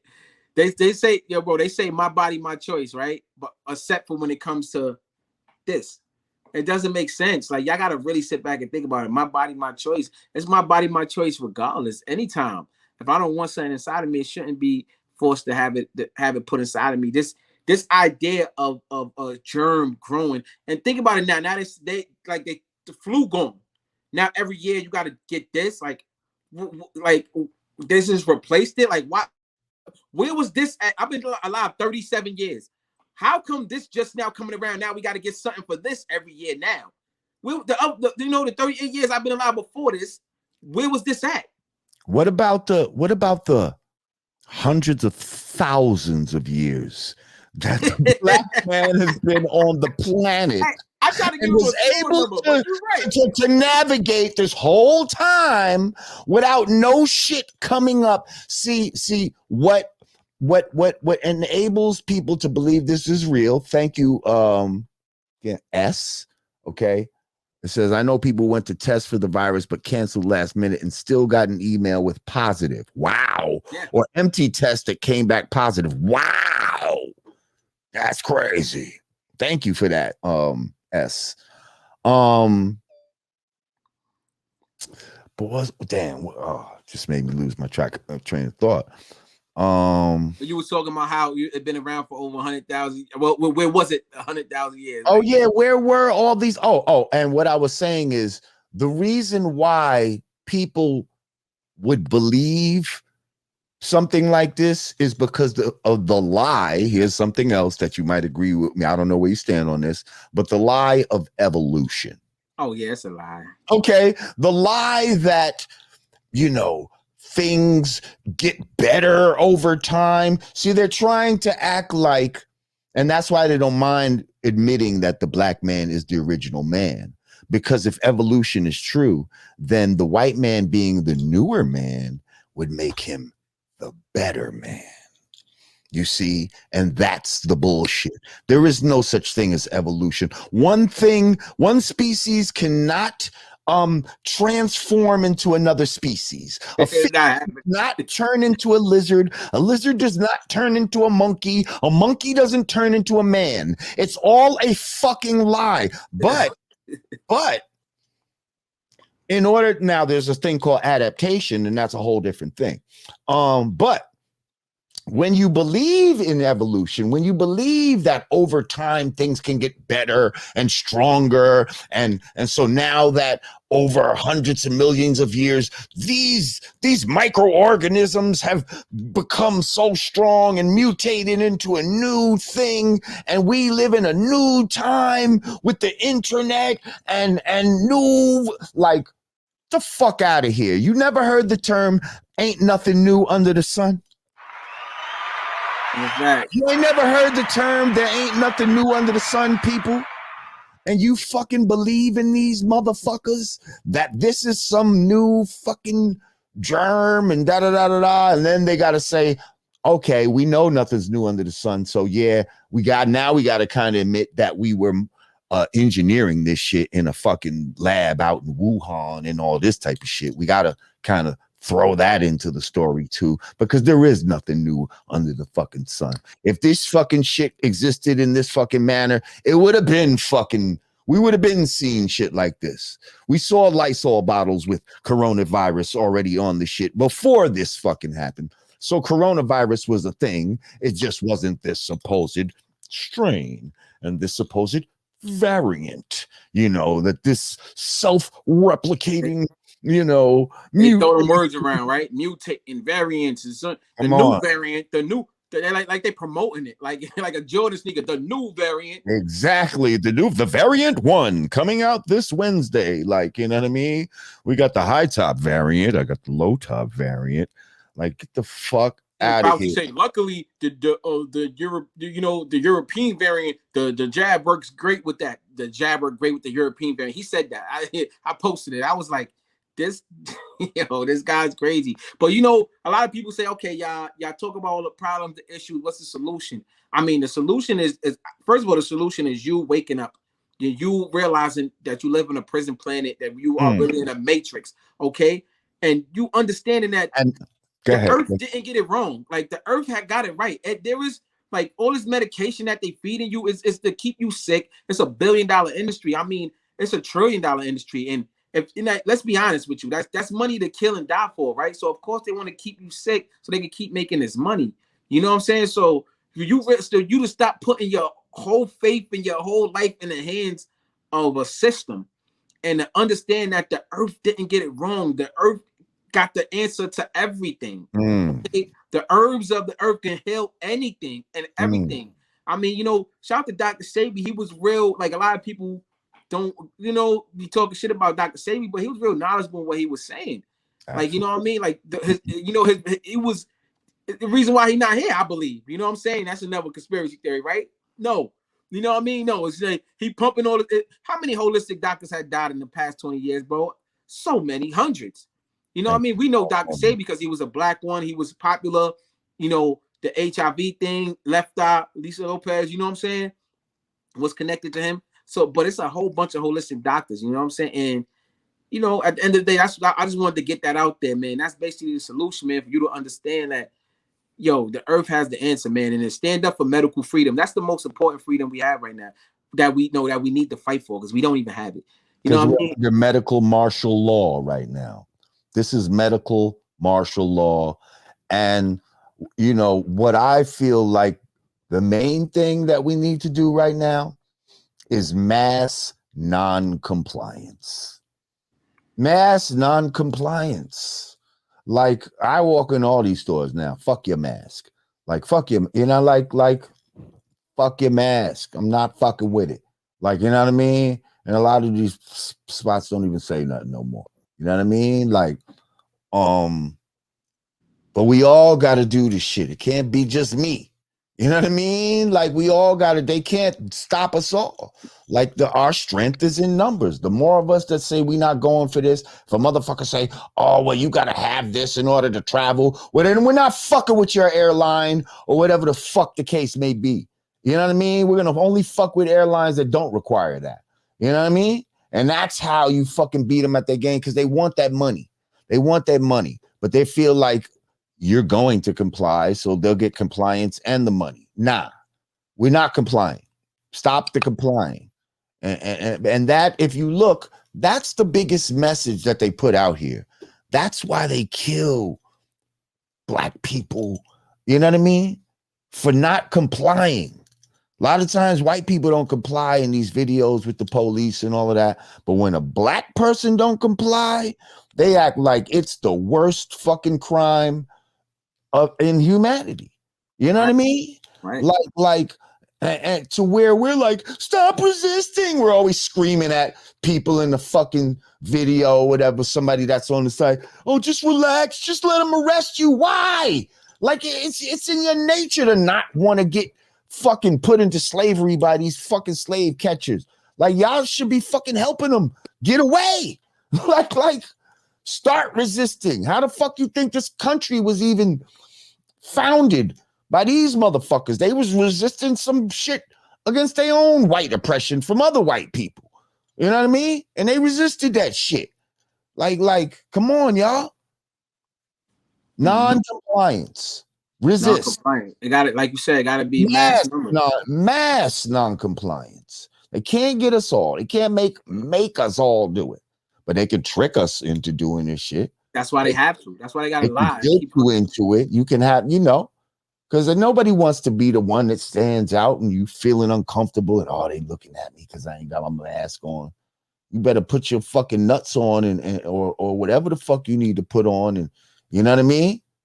And be like, this is about freedom. Like, this is, you know what I mean? And don't think, oh, they'll try to align you. This ain't acting like you're down with Trump or nothing like that. Oh, this the shit the Trump people are on. Nah, this the shit that the motherfucker who really believe in being free are on. And it's a shame that a lot of white people believe that they're free. That's why they be moving like they're free. You understand what I'm saying? A lot of us don't really believe that we're free like that.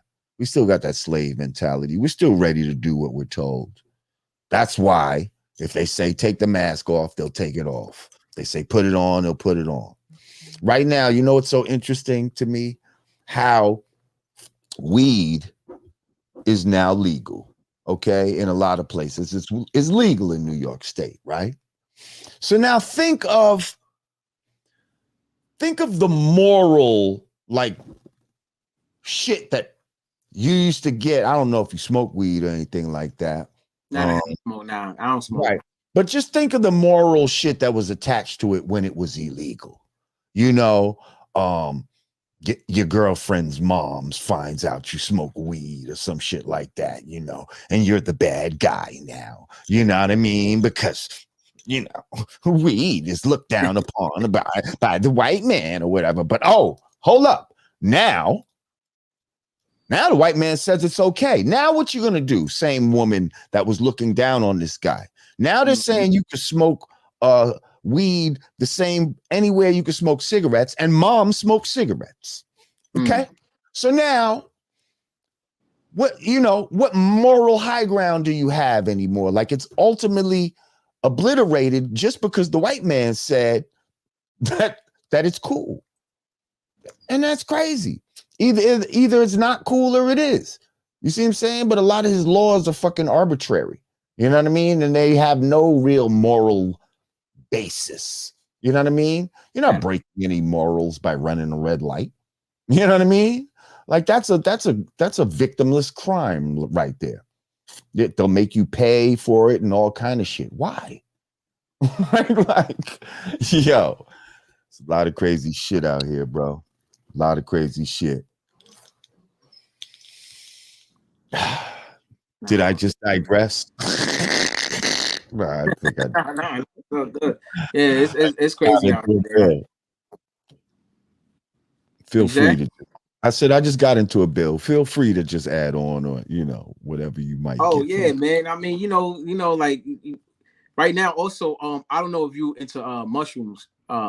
Mushrooms is now legal in certain states. Also, you know what I'm saying. And I haven't taken mushrooms in a while, but I'm not opposed to them. Mushrooms are nice.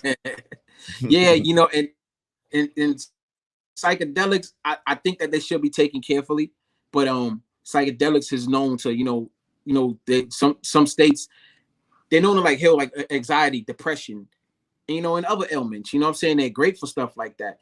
And I know my experience with psychedelics it was crazy. Like, I always talk about my. Well, what kind of psychedelics? Because mushrooms, I don't look at it like mushrooms and LSD is two different things, and LSD is a psychedelic. Like, I would never fuck with no shit like that, or acid. You understand what I'm saying? Like, that's a psychedelic to me, and that's the type of shit that'll take you on a motherfucking trip that you don't want to go on.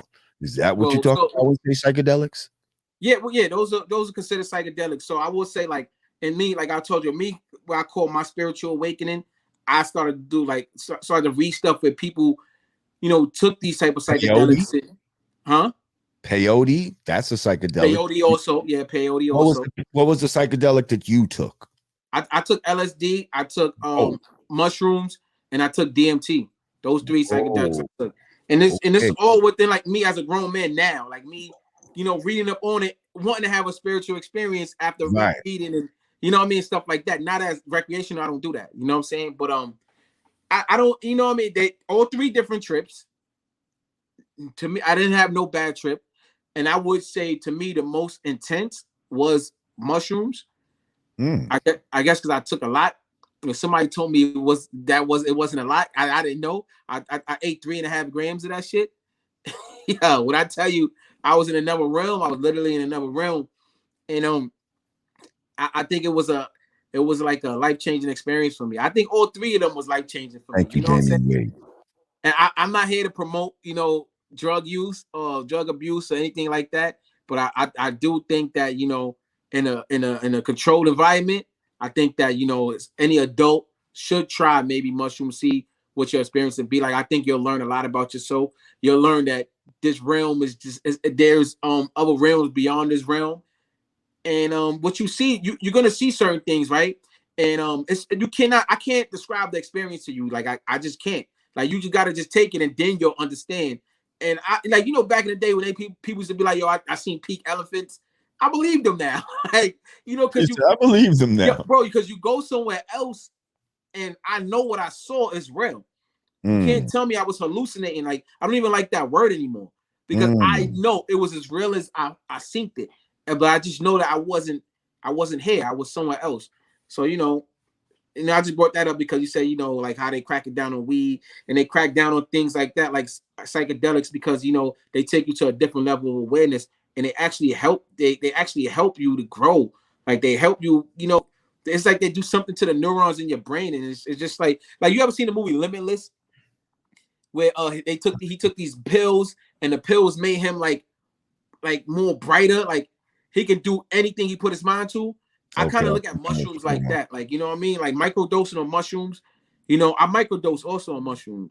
You know what I mean? I don't do it often now, but I was doing it like because after the mushroom experience, I wanted to learn so much about it because I'm like, why would God put something on this planet like that to make you have this type of experience? The experience is that intense and like I said, in a controlled environment it can be life changing. You know what I'm saying? So what I want to say about that, from what I know about, you know, these psychedelics and all of that, is that they're more of an artificial way to get to a certain place that you can reach through meditation.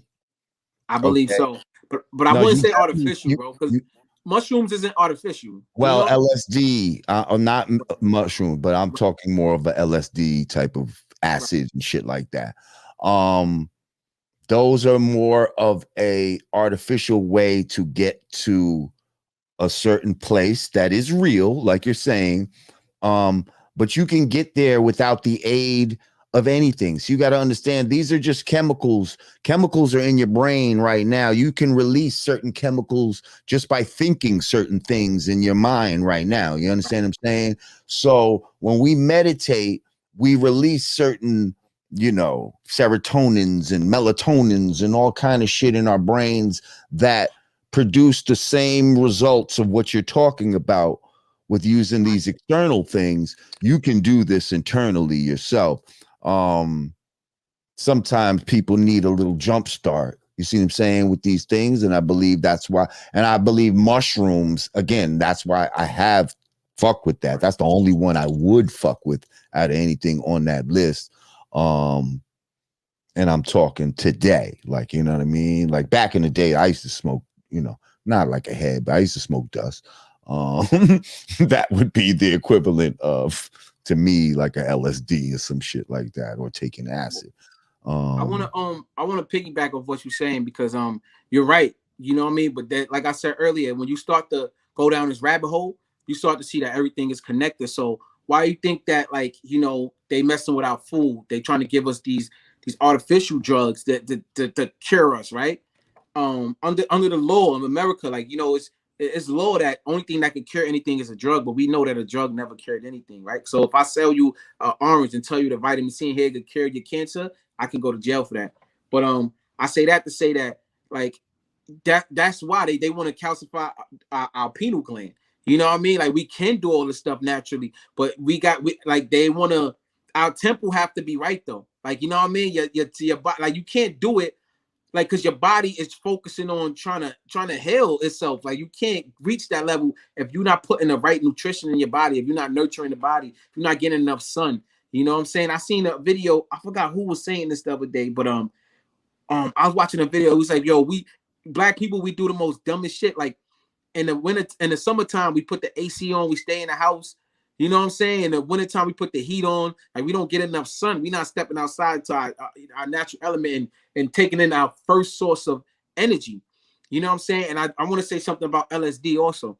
LSD was a CIA experiment. if people don't know that it was put out by the CIA as an experiment to see how it would, just like crack was, like, you know what I mean? But with the thing with LSD is LSD, like if you think about it, that's during the hippie movement, you know what I'm saying? And if you look at that movement was about peace on earth, right? The hippies was like, they was hippies, like they was harmless. They didn't really like that. Like the hippie movement was dismantled by the CIA. I mean, because LSD can also have an how can I say it? LSD it can also have a effect on you in a way where it can wake you up to different different realities and in a good sense, like, you know what I'm saying, like not in a bad sense, but even though it's still an artificial, you know what I'm saying, it's not natural, it still can help you in certain ways. So right, but it can harm you if you take too much of it too. it definitely can, but like I said, that's why I say in a controlled environment. LSD, I mean, there's mostly, and this is not me being biased or anything. Mostly white people, when they do these type of drugs, they OD on them, like those type of shit. So you hear these stories where niggas is popping 8, 9, 10 tabs. Like, my nigga, how high you trying to get? You know what I mean? Of course, you're gonna see some. You going down different portals now. You're gonna see some shit that's, yo, that trip was bad, man. I seen the devil. Yeah, you're gonna see what your mind gonna create that shit. Nigga, you in a different realm you don't even understand. Like, you really going to different realms. You need a guide there. You need a guru with you when you trying these psychedelics. So this shit is really real, man. You know what I'm saying? But I agree with you with that, with the LSD. It's artificial, it's not natural. Mushrooms is the way to go, yeah. I fell in love with them, man. Like, I don't even smoke weed. I'm not a person who do drugs. Like, I came up in the crack era. You know what I mean? My family was on drugs, so like I'm one of them. I'm an 80s baby. So us 80s baby, we didn't use, most of us didn't use drugs because we see what it did to our families, but we sold it. You know what I mean? But we didn't use it because of that. So I'm not a drug person, but I wanted to try these psychedelics to have a spiritual experience in it, and I did. DMT, I left my body, my nigga. Like, that was crazy. Wow. The DMT is also, we produce DMT ourselves in our brain. You know what I mean? So, but DMT is also made through plants also. So DMT is natural. It's the active ingredient ayahuasca. You know what I'm saying? I know Dr. Ma'at. Shout out to Dr. Ma'at. She's in the chat right now. She's probably fucking getting all excited right now because we're talking about all of this. Oh, she's into psychedelics and that type of stuff? She just, she knows a lot about healing and But that's my message for false psychedelics. They have healing properties. What's that?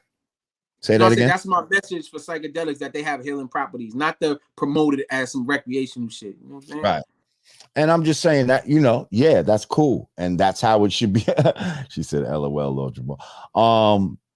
Yeah, just like everything in moderation, including moderation. You know what I mean? Like, we don't want people to go out there and fucking wow out on these psychedelics. And I'm just letting you know that the same effect that psychedelics can give you can give yourself through. I agree. You know what I mean? Meditation, through clearing your chakras and being able to get to that point where you're here.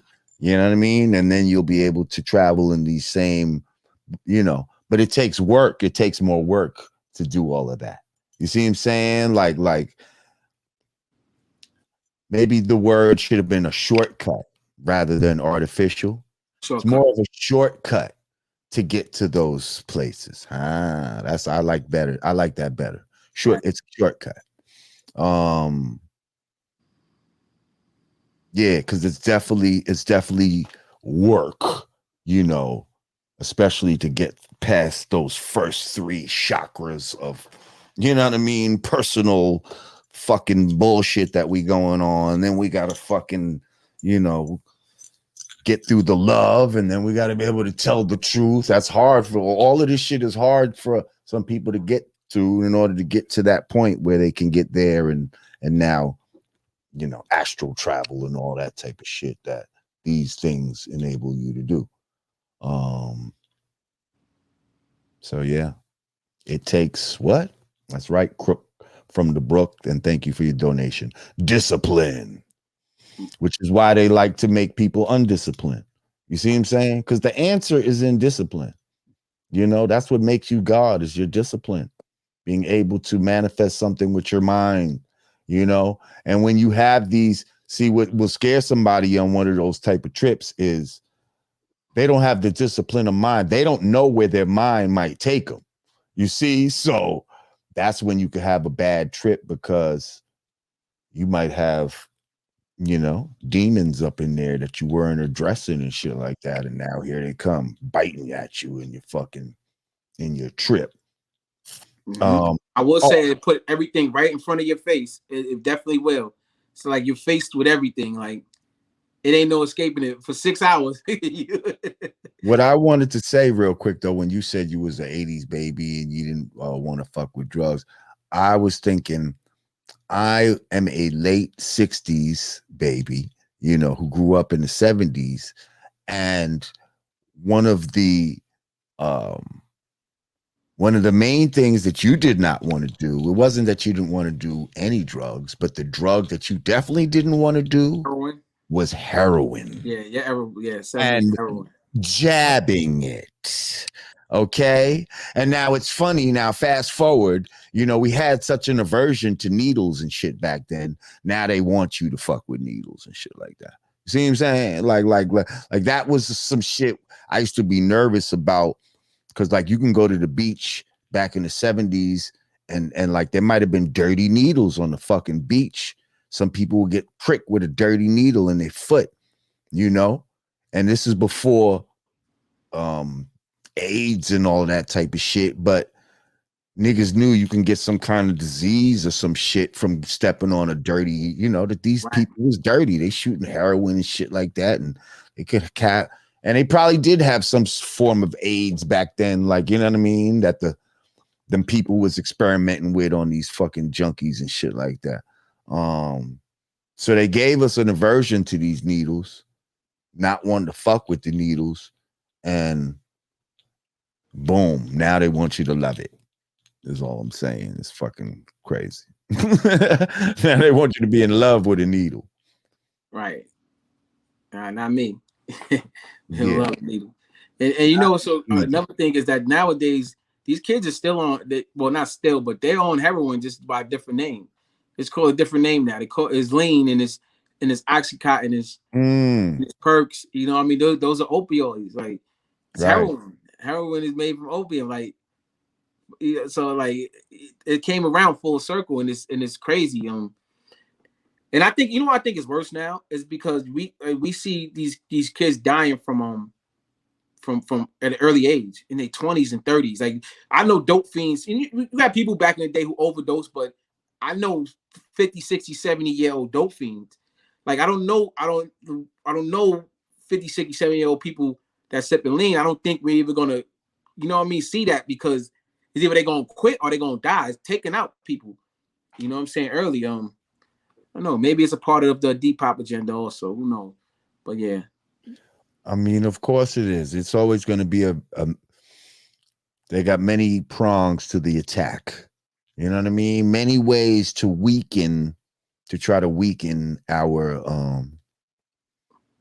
existence, our culture, our society as original people, you know, especially in this fucking country. So, you know, drugs, disease, fucking prison, fucking having us fucking shoot each other and kill each other, and, you know, eating bad, and all of these different things combined, you know what I mean, are helping them try to, you know, get to their goal, get that number down to 0. Or like the Georgia Guidestones say, 500 million. Come on. Like, how are you going to get the shit down to 500 million and there's what? 7 billion people on the planet, right? Like, you know how many people have to go to get it down that low? Really? Well, hey, people. hey, Bill Gates and all y'all motherfuckers that made the Georgia Guidestones, if there's too many people, why don't you start with yourselves? But you know what's gonna happen? Get rid of yourselves. I think Plan B and C is gonna come into effect. Because I think the jab is gonna move a lot slower because I think people is resisting. And Plan B and C is why the hell is the CDC keep talking about a goddamn zombie apocalypse? Ain't that supposed to be some movie shit? Why is the CDC really has on their website? No, this is no conspiracy thing. I know. Yeah. Like, why? They're gonna fuck around and turn these motherfuckers into zombies. Exactly. You get this fucking shit, and now you're gonna get a hankering for fucking. I think it's by any means. All like I said, I got it on my page. You're gonna get a hankering for human flesh out this motherfucker. Right. All they're gonna be Plan C. And like I said, I got it on my page back when the shit first started, right?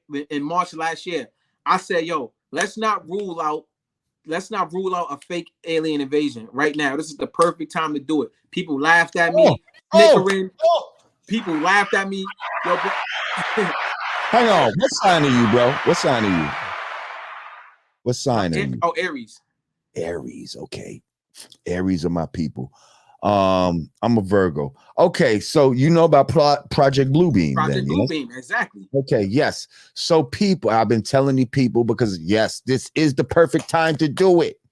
And just recently, the government's trying to admit that UFOs exist and all this type of shit. Obama now and say it too. And he says it too. Yeah, they're real, but we don't know what they are. Here's the thing, people. Please, whatever you do, please don't fall for it. Okay.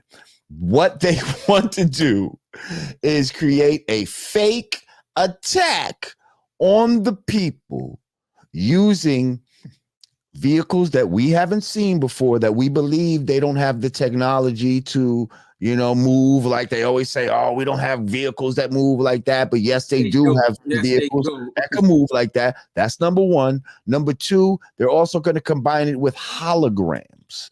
Okay, so they have very realistic holograms that they could put up above a fucking city, make it look like, and you already have a frame of reference from movies like Independence Day of what it's going to look like, how big the shit should be and all that. So now you see a giant fucking thing, coming over New York City and then Russia and all that. And all of a sudden shit starts bombing down on you and all this type of shit. It's not aliens. Okay. There is no fucking outer space the way they fucking claim there's an outer space. Ain't no outer space. Thank you, man. That's number one. Okay. Ain't no fucking Darth Vader coming to fuck you up and all of that type of shit. It's them. Okay. It will be them. Okay. The destruction will be real, y'all. But they're going to try to use that as a come on now. The whole world needs to come together. We got to stop fighting each other. It needs to be a one world because we need to fight against this other world that's fighting against us, even though it's still going to be an unseen enemy because you're going to see the ships, but you're not going to ever really see the beings or whatever. Just like you don't really see, you can't isolate this fucking so-called see knowledge born, that you can't isolate that in a petri dish and like show somebody the see knowledge born virus. Like, you know what I mean? Like you can't do it because it's not something, that's really real. But anyway, it will be the same with that. There is no fucking aliens. There is no outer space the way they claim there is. All the planets are not round. No, it's not. Those are all CGI images. All CGI images. There is no what they call ISS space station. None of that shit. They've never been to outer space. They've never been to the moon. The moon and the I get people, bro, are right here with us in our atmosphere. Who was it? It was who was it that spoke to them on the phone? Reagan, right? The nigga spoke to them out of space on a landline, my nigga. We can't get service. We just got finished saying we can't get service in the airplane. This nigga was on a landline talking to them on the moon. Get the right. Oh, did you see the latest bullshit though? When the Japanese or Chinese claimed that they just landed on Mars, yet they had and they had a video of something that was filming the shit that was already on Mars, showing the shit landing. They're following down a camera that's following it down and all that as it touches the ground. Hey, we just landed on Mars. Who the fuck took the picture? Who took the video? What are you gonna say? Oh, we sent some shit. Nah, y'all motherfuckers is full, and it looked fake as fuck. Like, y'all motherfuckers are so gullible. Did you just see? Okay, speaking of gullible, and just showing how everything is fake. Did you see your boy Biden when he was driving the truck? Nah, what truck? So Joe Biden was in like a pickup truck. First of all, let me ask you something. When have you ever seen a president drive ever? Never. Ever. Obama was our youngest, most virile president. I never saw him behind the wheel of a vehicle. Nah, he's like driving. So why the fuck would they put Joe, Sleepy Joe, behind the wheel? I'll tell you why. Because they want to make him look younger. They want him make him look like he can control the country, that he can navigate us through whatever's going on out here. And they even made him speed off at one point. Well, guess what? God. Guess what? He wasn't really driving. The fucking truck he was in has 2 steering wheels. The fucking Secret Service guy that was next to him was the real driver. And they show, first of all, they show the interior in another picture of what this fucking what this truck looks like on the inside. And then they showed the picture from the fucking news footage. And when they slow it down, you could see the fucking guy sitting right next to him with his hands on another steering wheel. So much deception. Can we ask you about Palestine? He said, no, not unless you stand in front of this when I pull off. And then he said, I'm just teasing. Oh my God, man. I can't, man. And I'm so upset. I can't make this up. At the people who advocated for him, especially our black leaders, like clowns, man. Like, oh, and they just signed. He just signed the seed knowledge born the Asian crime bill or some shit like that. Only after a year of Asian so-called Asian violence, they get a crime bill. Well, what about when the pandemic started and the Asians was going crazy kicking Africans out their country? Like, you remember that? You know what I mean? They was violating them. You know what I mean? Like, what about that? But it is what it is, man. Trans and gay people get more rights, got things passed for them before black people, and that's just crazy. And that's just crazy. Something passed before black people, and y'all motherfuckers better recognize that all that fucking voting and all that bullshit is some fucking bullshit. And stop being fooled by the shit every fucking time. Oh, I like that Shamdemic. I haven't seen that one before. Shamdemic. Shamdemic. Hang on. Yeah, let's put that on the screen. Thank you, Chipmunk. Shamdemic. Well, I see we we definitely agree about a lot of things. I'm glad you know about shit like Oh, most definitely. A lot of the fakery. I'm just saying, if you lie about just some of the most basic things, like you're gonna really try to trick me into thinking that this man was driving, all because you want us to believe that he's got shit under control when he really doesn't, and you're just trying to send out a psychological signal, and you think that we're so stupid that we don't understand what the fuck you're trying to do. Like, it's the harsh reality is that people can't accept that everything, like you said, everything is a lie. Like you said, I was supposed to say it. We don't live on a spinning ball. I'm sorry, y'all. If you thought we did, you've been fooled. We do not live on a spinning ball. It doesn't. It doesn't make sense that somebody is upside down in Australia right now, and the only thing that's holding all their organs together at the There's a same magical time force called gravity. called gravity, right? But at the same time, a fly can defy gravity. So gravity has to be intelligent then, right? Because it can hold all your organs together and it can hold the ocean up, but it can it somehow allows a bird. It. Not even a little fly. Sense. How about a water bubble? A water bubble. But the force is so massive. How about water vapor? How about when water evaporates? How about that? What's it doing then? Is it defying the so-called thing, or is it really about density and buoyancy? And just if something is heavy and the air around it is lighter, air around it. It's gonna drop.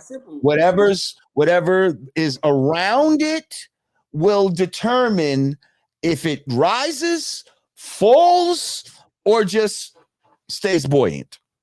It's a very simple concept. It doesn't create any magical, it doesn't make any magical claims where it makes things stick upside down or people are walking sideways or tilted, like it's fucking, again, and again, more lies. Like, I don't know if you know about exosomes and things of that nature, but again, the reason why we believe that you can catch all this shit and they got you wearing masks, not just because of evolution, but because of the germ theory. But because of this germ theory where they believe that I can get you sick and you can get me sick.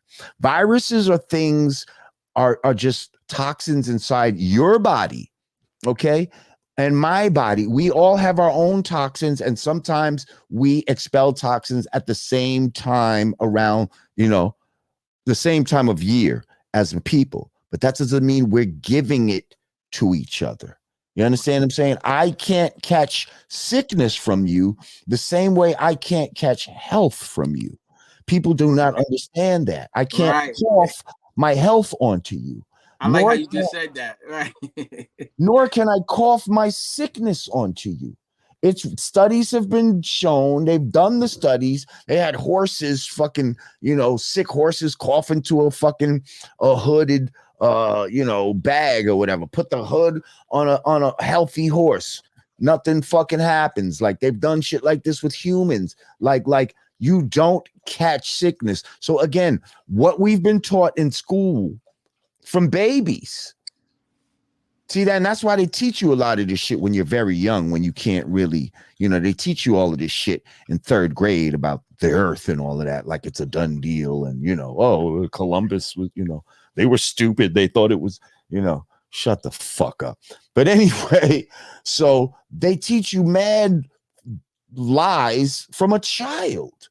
They indoctrinate you from a child. And think about this, like, we don't know these fucking people. We don't know these scientists. We don't know these politicians. And we don't know these school teachers. We send our children off in the most impressionable times in our lives and give them over to strangers. Many times strangers who do not have our best interests at heart. Okay. If you really do your research, you'll find out that basically the education system was hijacked by the Rockefellers and the motherfucking, Carnegies and people like that.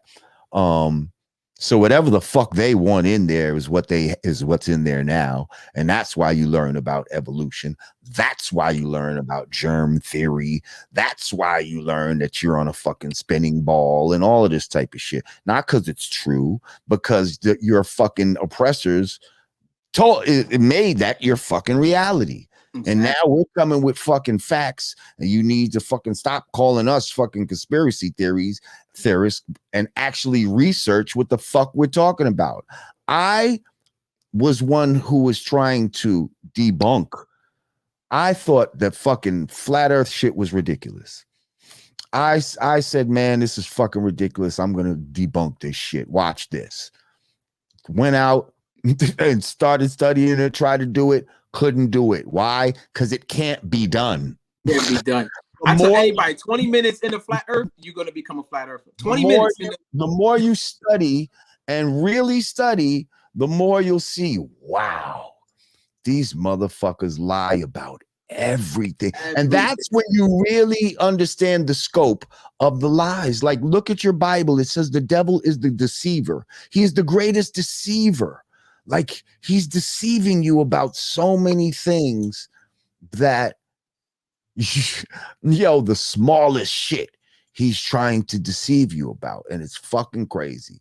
So, you know, y'all can act like we're the crazy ones and all of this. Oh, you know, I get people in my comments, yeah, but you believe that the earth is flat. Eat a fucking dick backwards, bitch. Like, you know what I mean? Like, I don't believe shit. I know. I deal on actual facts. I deal on what can be showed and proved. You're the one dealing with fucking, you know, the devil's technology and dealing on face value of what the fuck he tells you and believing in his CGI and all this type of shit. Well, then why are all the fucking planets? Have you ever looked at a planet yourself through a fucking telescope? Have you?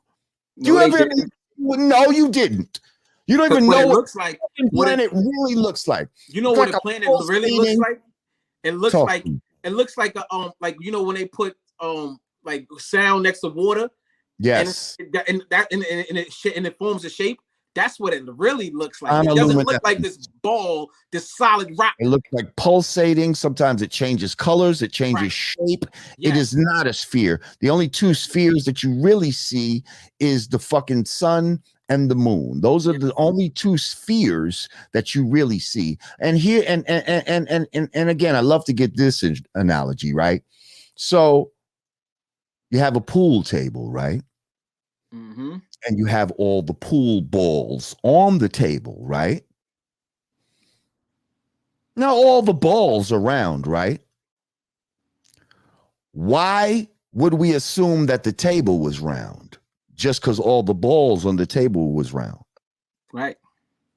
So if the table is looking out at the balls and all he sees is round balls, should the table assume that it's round even though it's on a flat surface? Even though it's square and it has nothing cylindrical about it? You see how stupid you motherfuckers like No, but I tell people all the time. Oh my goodness. They be like, well, I just lost your sound. Sabotage. Am I back? Yeah, you're back. You're back. Yeah, somebody was trying to call me. But we don't have to prove that the earth is flat. Like, because when we wake up, what we see is a flat surface. Like, you have to prove, because you told me that I live on a right. ball. So you have to prove it to me, and you have not proved it. Nope. Other than trying to laugh it off and all this type of shit. Mathematical equations or CGI. I love when they say, oh, well, then tell me where the edge is. Tell me where the edge of space is first. Y'all the motherfuckers that said that, you know, where does space end? Who said it's the edge of the earth though? So if you still thinking about they keep saying the earth, yeah, they keep thinking you can fall off and all of this type of shit, right. like what the devil told you. That was the original premise, because the devil was scared he'd fall off the edge, and so now you're still thinking of what they told you in fucking third grade about falling off a fucking edge, when really, if you want to get down to it, there's a fucking there's an ice perimeter, so there is no falling off, you fuckheads.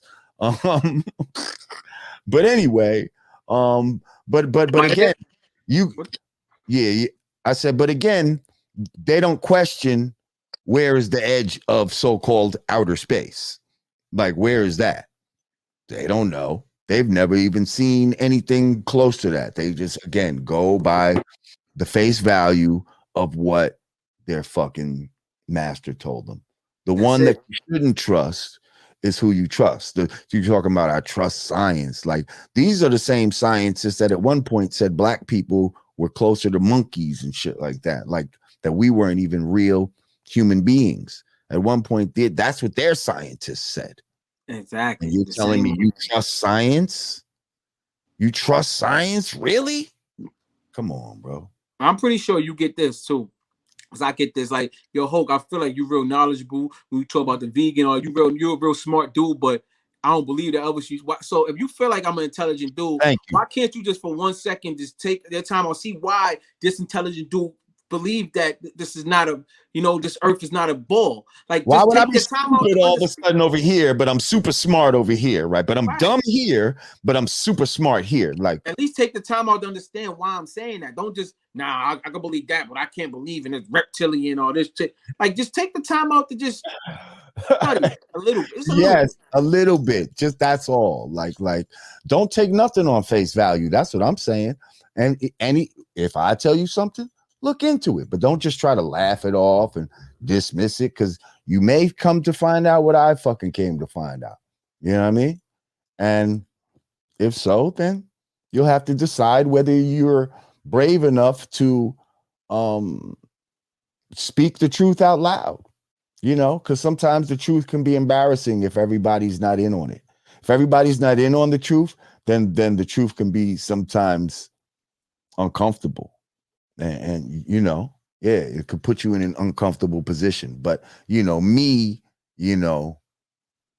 having this knowledge for so long, being in what's called the 5% nation, I already know that I'm part of a minority.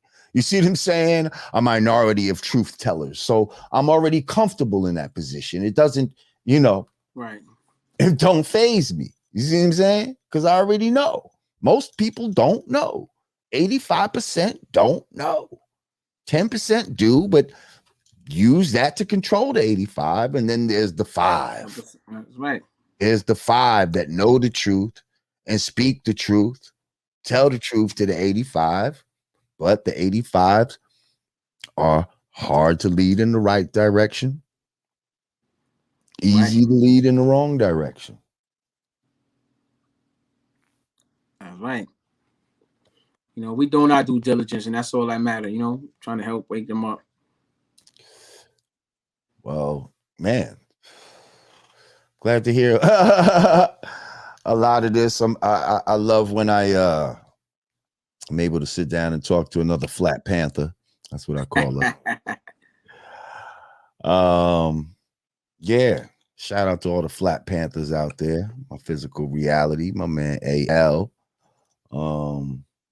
Yeah, we out there. So yeah, go look into it, y'all. Again, it all comes back to, and see, when we know how they lie about that, and then when we look at what we're going through right now, exactly, we know the depths of how deep the lie goes. Everything is a lie. And then when you see your man pull up in the truck, but he didn't really pull up in the truck, right. like that just shows you it's all fake. So fake. Why though? This is what people always ask. Why would they lie about the earth being round? Why would they lie? What, to keep you from realizing who you are, to keep you stuck in that prison system. Like, why not? Like, why would you think they wouldn't? Like, that's what I'm saying. Like, they've been lying. So why wouldn't they lie about something on a larger scale if they're gonna lie about stuff on a smaller scale? It's to take God out of the equation, and God is you. They want to take you out of the equation, because this all was created by God, by you. Exactly. By your mind. And now we have, as God, we have placed ourselves in all these different vessels so we can experience our creation as different things, as Lord Jamar, as Hocus 4/5, as Lou God, as North Star, and everybody up in the chat, as this microphone, as that camera. You know what I mean? Mm-hmm. Exactly what I said on my last post on Instagram. You know what I mean? I'm God, experiencing myself as Hocus 4/5, and and that's like I said earlier. Like, we not demons. We not on demon time. We gods, man. When we bring up the talk about God in this generation is so uncool, and it's like that's why I made me make that post. Like, nah, and every chance I get, I'm gonna spread that message. You know what I'm saying? Like, you a God out there, man. You watching this, you are God. I don't even look. Some people, no, you God with a little G. There's a most high, but we emanate from that most high. There's one source that we all come from, and there is no separation. Just a perception of separation that we've been taught, because we've been taught the things outside of ourselves. When in reality, everything is happening within. Even the things that you see, your brain is interpreting it for you and making you see it that way. So it's really all happening inside anyway. You know what I'm saying? But there really is no separation. I mean, we can disagree on certain beliefs, but I think most of us can agree on that there is a most high God, or there's a source that we all emanate from. It's just people like me and Lord Jamar, we understand that that source is us also having this experience. We don't see no separation from it. And when you understand that, like I always say, especially this is to like the street dudes, the gangbangers. And if you look at the next dude and you know that he's God and you God, like you're not gonna want to kill God. You're gonna be like, you're gonna want to unite with God. Think about that. Think about every melanated person on the planet having that analogy right there. It's over. It's over for them. Their whole reality destroyed. It's like, you know what I'm saying? That Yo, alone, Hocus, knowing who you are. And you know, they took that from us, and we had to restore that. you know what's so ill? As we was just talking about God and all that right now, just right. I looked up in the corner at the time, right? And remember how you said 12, 12, 12 or whatever? Yeah. Bro, we was on 2 hours, 22 minutes, and then it rolled to 22 seconds. That's crazy. At one point, it was all two, all twos. That was some deep shit, right? It like if people understand angel numbers and shit like that, Right. that was some shit right there. Yo, my brother, I've thoroughly enjoyed this conversation, bro, and I feel like we should have more in the future. You know Most what I mean? definitely. Anytime. Come on back. I would love. I know you do your IG lives. I'll be happy to come on to your IG live and do the damn thing over there. No problem. Right, most definitely. It's good. We're gonna have to do the same censorship because they be censoring me over there too. I know. But yeah, most definitely, bro. Thanks for having me. I appreciate you, bro. Absolutely. Ladies and gentlemen, friend to the Godcast, Hocus 4/5. Yeah. Thank you, bro. All right, bro. All right, y'all. That was a great one. I like that brother right there. A alike, B alike, C alike. That's what I'm talking about, y'all. Yeah, thank y'all for coming through. Nah, this ain't a stoner conversation. This is a awake conversation. Yeah, I appreciate y'all for coming through.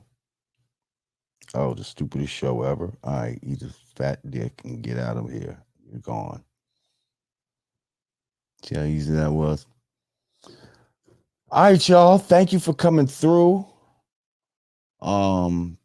Thank you for everyone who donated tonight. Aisha, thank you.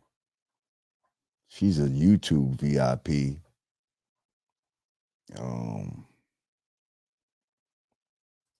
Thank you to all my regulars.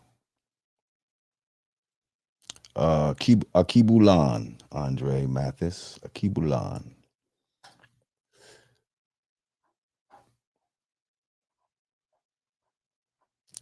Yeah, I appreciate y'all for coming through.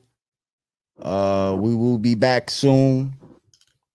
Make sure you subscribe if you haven't subscribed. Click the like button if you haven't clicked it. Oh, first of all, before I go, I know you see the gear. I know you see the Godcast hat, Godcast t-shirt. Only one place for the official Godcast and official brand Nubian gear. Go to www.hoodg.com to get your official Godcast gear. Oh man, we got flavors going on right now. Yeah. So check us out. We appreciate the support. We striving to keep truth alive. And that's how we do it, y'all. Once again, for the Yanadameen Godcast, I'm Lord Jamar. Peace to my Godcast family. Peace.